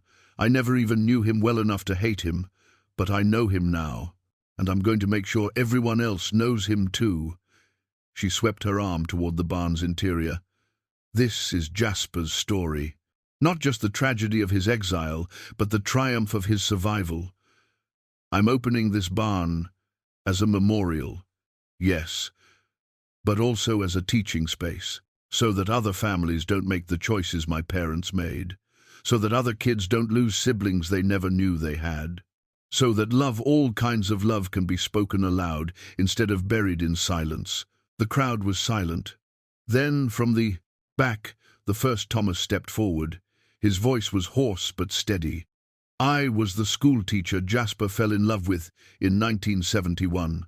I asked him to run away with me. He refused because he didn't want me to sacrifice my career, my life. He left alone to protect me. I've lived 53 years wondering if I should have fought harder, if I should have refused to let him go." He looked at Thomas Whitfield, at Henna, at the photographs on the walls. But seeing this, seeing that he found love again, found happiness, it helps. And knowing his story won't be forgotten, that his life mattered, that helps even more. The two Thomases looked at each other across the decades. Then the first Thomas said to the second, "Thank you for giving him what I couldn't, for loving him the way he deserved. He never forgot you." Thomas Whitfield replied, "He kept your letters his whole life." Henna felt tears streaming down her face, but she didn't wipe them away. This was grief, yes, but it was also something else, something like healing. "Please," she said to the crowd, "come inside, see his life, learn his story. And if you knew him, if you remember him, share your memories. Help me know the brother I lost." People began moving forward, entering the barn in quiet reverence. The first through the door was Buck's grandson, who stopped in front of the photograph of Jasper at a pride parade, his fist raised, his face alight with joy. "I needed to see this," the young man whispered. "I needed to know someone from here survived." "Not just survived," Henna said, "lived, fully and completely. That's what I want you to take from this. Not the pain of his exile, but the power of his survival." The barn filled with people moving slowly through Jasper's preserved life. Henna watched them stop at different photographs, read the timeline, examined the woodwork with careful hands. Some cried quietly. Others smiled at images of Jasper, laughing with friends or working in his carpentry shop. A few stood in silence, processing what they were learning. An elderly woman approached Henna, her face familiar. "I taught Jasper in 3rd grade, she said. "I'm the one who spoke to you at the grocery store. I want you to know he was special. Even as a child, he had this kindness about him. He helped the other kids, stood up for the ones being picked on. When he left town, I knew something terrible had happened. But no one would talk about it. Thank you for coming," Henna said. "Thank you for remembering him. How could I forget? He was one of the best students I ever taught." The woman moved toward the photographs, her hand reaching out to touch the image of young Jasper in his high school graduation gown. More people came forward with memories. A man who'd served on the school board in the 1962nd. Jasper could have gone to any college he wanted, full scholarship offers. But he stayed to help his parents when your mother got pregnant with you. That's the kind of person he was. A woman who'd worked at the diner in town. He came in every Saturday morning for coffee and pie, always left a generous tip, always had a kind word. When he stopped coming, I asked around. Nobody would tell me what happened. Eventually, someone said he'd died, but there was no funeral, no obituary. I knew they were lying. Each memory added dimension to the brother Henna had never known. She listened carefully, storing away every detail. Jasper liked apple pie. He drank his coffee black. He tipped well. He stood up for people. These small human details mattered as much as the larger story of his exile and survival. The two Thomases stood together near the woodworking bench, talking quietly. Henna saw them embrace. Two old men who'd loved the same person at different times, finding connection in their shared grief. Buck's grandson moved through the barn slowly, taking photographs with his phone. When he reached the Pride Parade picture, he stood for a long time. Finally, he turned to Henna. "Can I share this? On social media? I think people need to see it." "Yes," Henna said immediately. "That's exactly what this is for. Share it. Share all of it." Around noon, a minister from the Methodist Church arrived. He was younger, maybe 40, with a gentle face. He walked through the barn, read the timeline, studied the photographs. Then he approached Henna. "I'm Reverend Anderson. I wanted to come because I've heard there's been some opposition to what you're doing here. Some people in my congregation have expressed concerns." Henna braced herself. "I understand. Not everyone will agree with honoring my brother's story." "That's not why I'm here," the Reverend said quickly. "I came to say I support this. Completely. The church, my church, has done too much damage to too many people in the name of tradition. What happened to Jasper was wrong. And if opening this barn helps prevent it from happening again, then it's holy work." He paused, then added, "If you'd permit it, I'd like to hold a memorial service, a real one, for Jasper. The funeral he should have had in 1972 or in 2023 when he actually died. Something to acknowledge his life, his worth, his place in this community." Henna looked at Thomas Whitfield, who nodded through tears. "Yes," she said. "Jasper would have appreciated that." As the afternoon wore on, the crowd shifted. Some of the older folks left, but younger people arrived, teenagers from the high school, college students home for the weekend, families with children. Henna watched a mother explain to her young daughter why the barn existed, why Jasper's story mattered. The girl listened seriously, then asked, "Did he get to be happy?" "Yes," the mother said, pointing to the photographs from Jasper's later life. "See, he found people who loved him. He built a good life." "Good," the girl said. "Everyone should get to be happy." That simple truth, spoken by a child, made Henna's throat tight. Everyone should get to be happy. But too many people didn't, because the world forced impossible choices on them.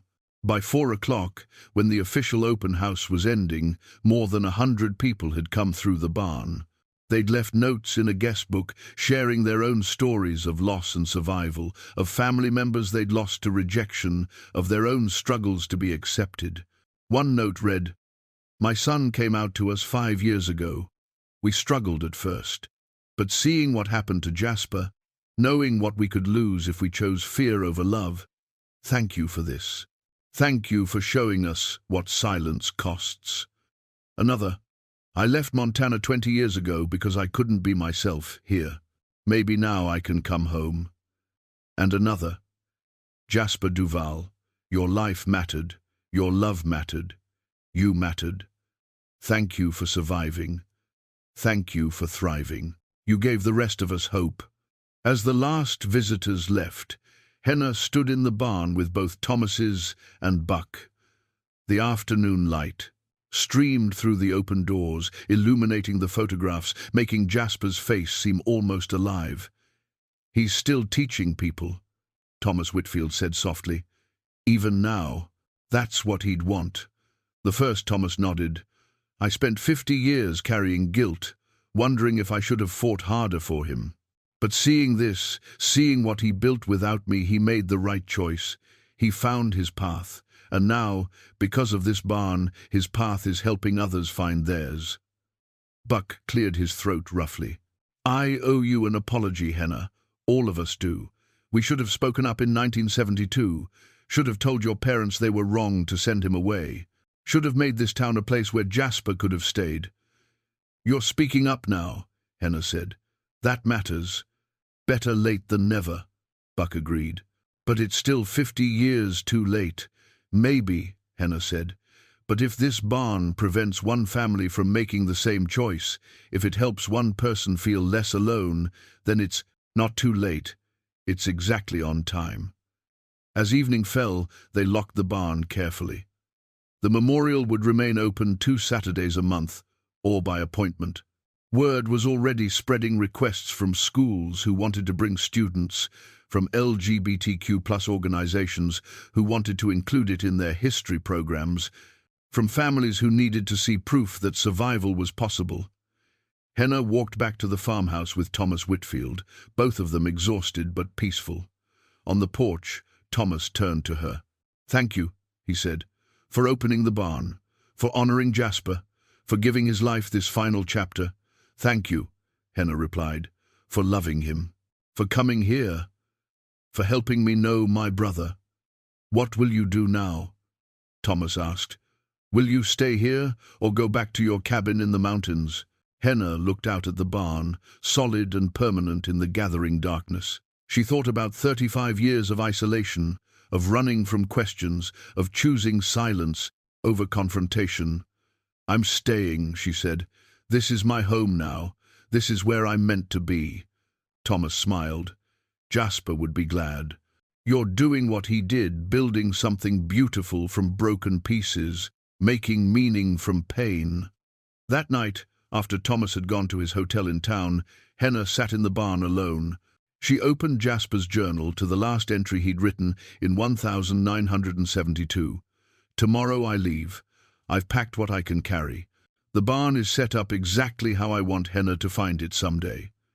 Someday had come, and Henna had found not just the barn, but herself, the person she was meant to be, the work she was meant to do, the family she'd lost, and in a strange way, found again.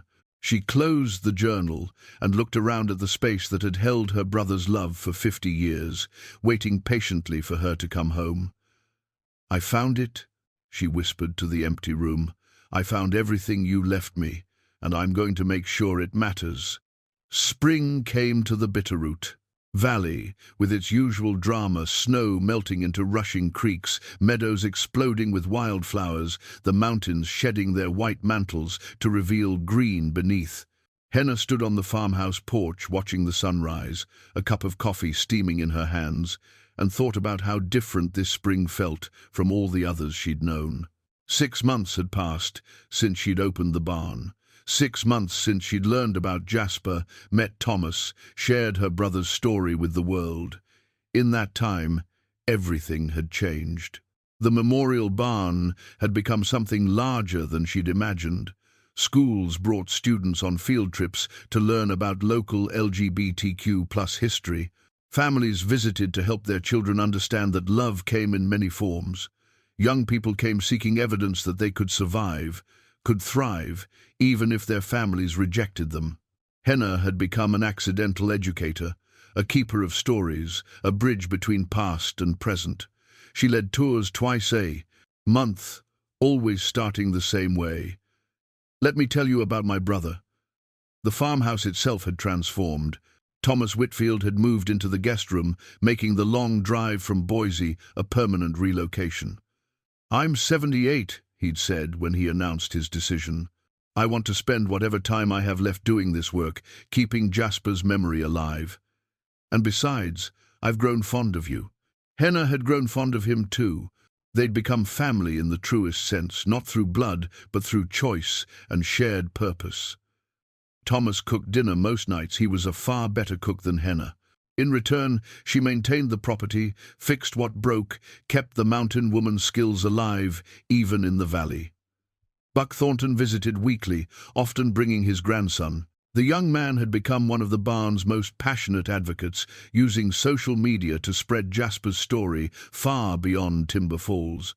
Through his efforts, the memorial had received visitors from across Montana, from neighboring states, even from as far away as California and New York. The Methodist Church had held a memorial service for Jasper in February. Reverend Anderson had spoken about the cost of silence and the power of truth. Over 100 people had attended. They'd sung hymns, shared memories, acknowledged a loss the community had carried for 50 years. At the end, they'd planted a tree in the church cemetery, a memorial to Jasper Duval, beloved son and brother, 1945 to 2023. The first Thomas Hartwell, now 80, had attended the service.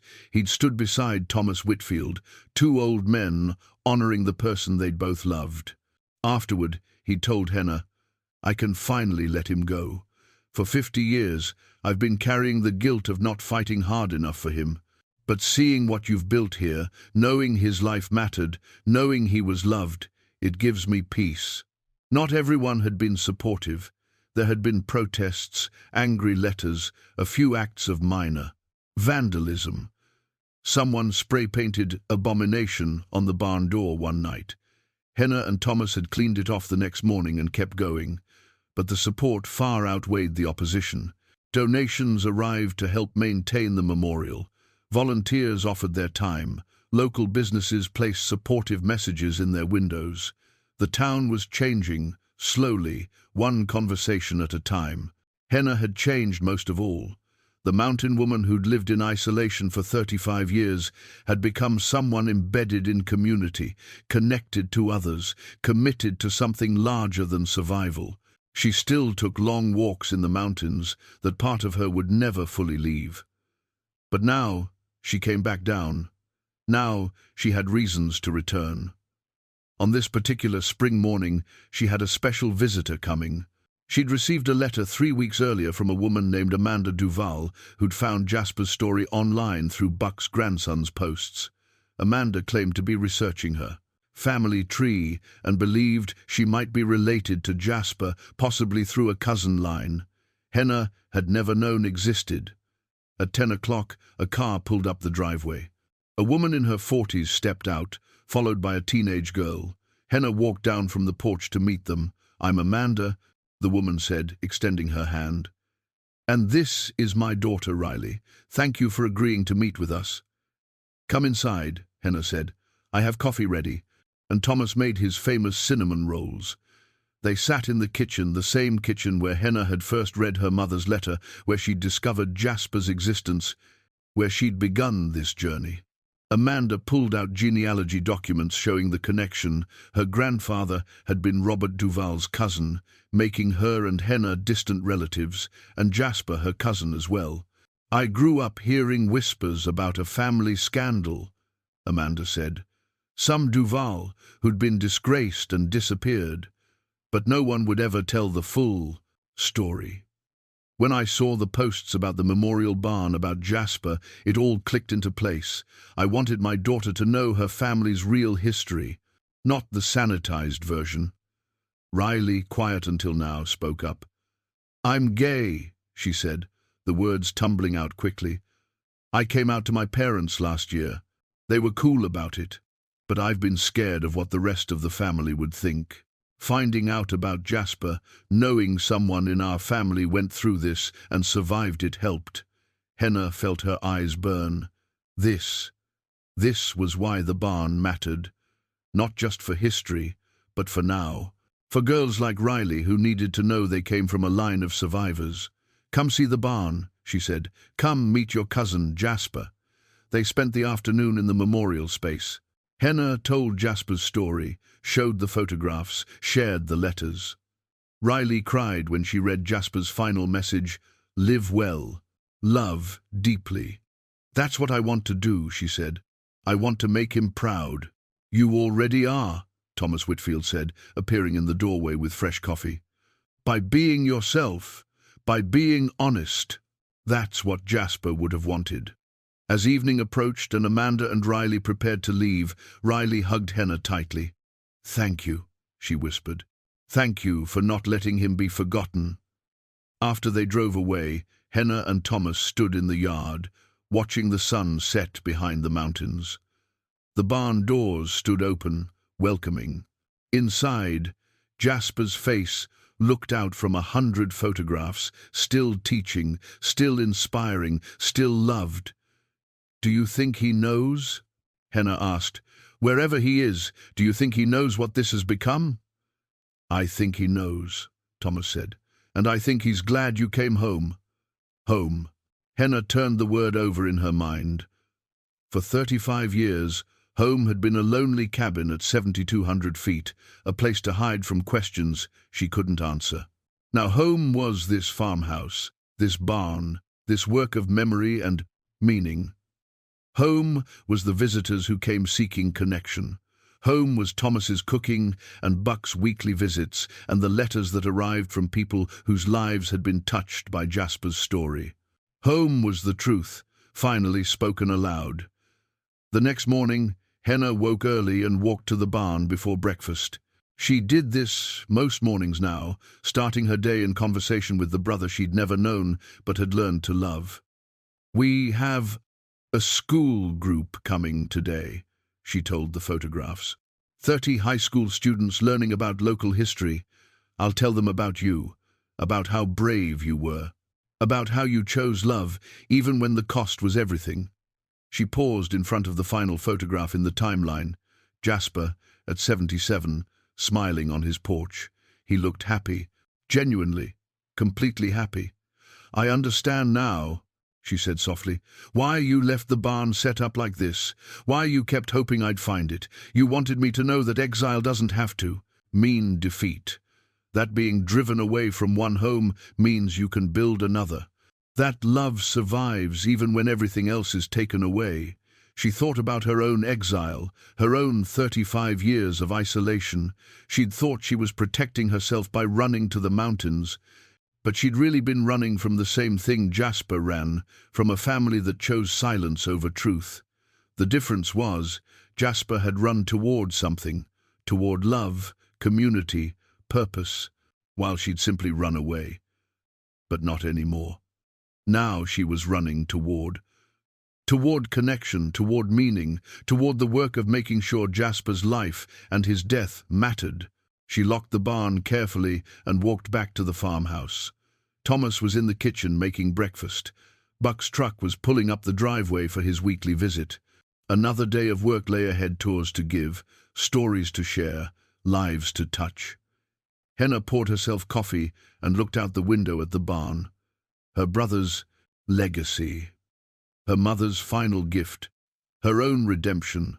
Some secrets, when finally revealed, destroy everything they touch. But others, the right ones, told at the right time, set people free. Jasper's secret had done both. It had destroyed a family 50 years ago. But now, told in full, with love and context and hope, it was setting people free. Setting Riley free to be herself. Setting the first Thomas free from his guilt. Setting Henna free from her isolation. And somewhere, she hoped, it was setting Jasper free too. Free from being forgotten. Free from being erased. Free to be remembered fully, honestly, as the man he'd been, flawed and brave and loving and whole. The sun climbed higher over the Bitterroot Valley. In the barn, Jasper's face caught the light. In the farmhouse, family gathered. In the world beyond, Jasper's story spread, one telling at a time, one heart at a time. And Henna, the mountain woman who'd finally come home, smiled and began another day of the work she was born to do, remembering, honoring, speaking the truth, at last.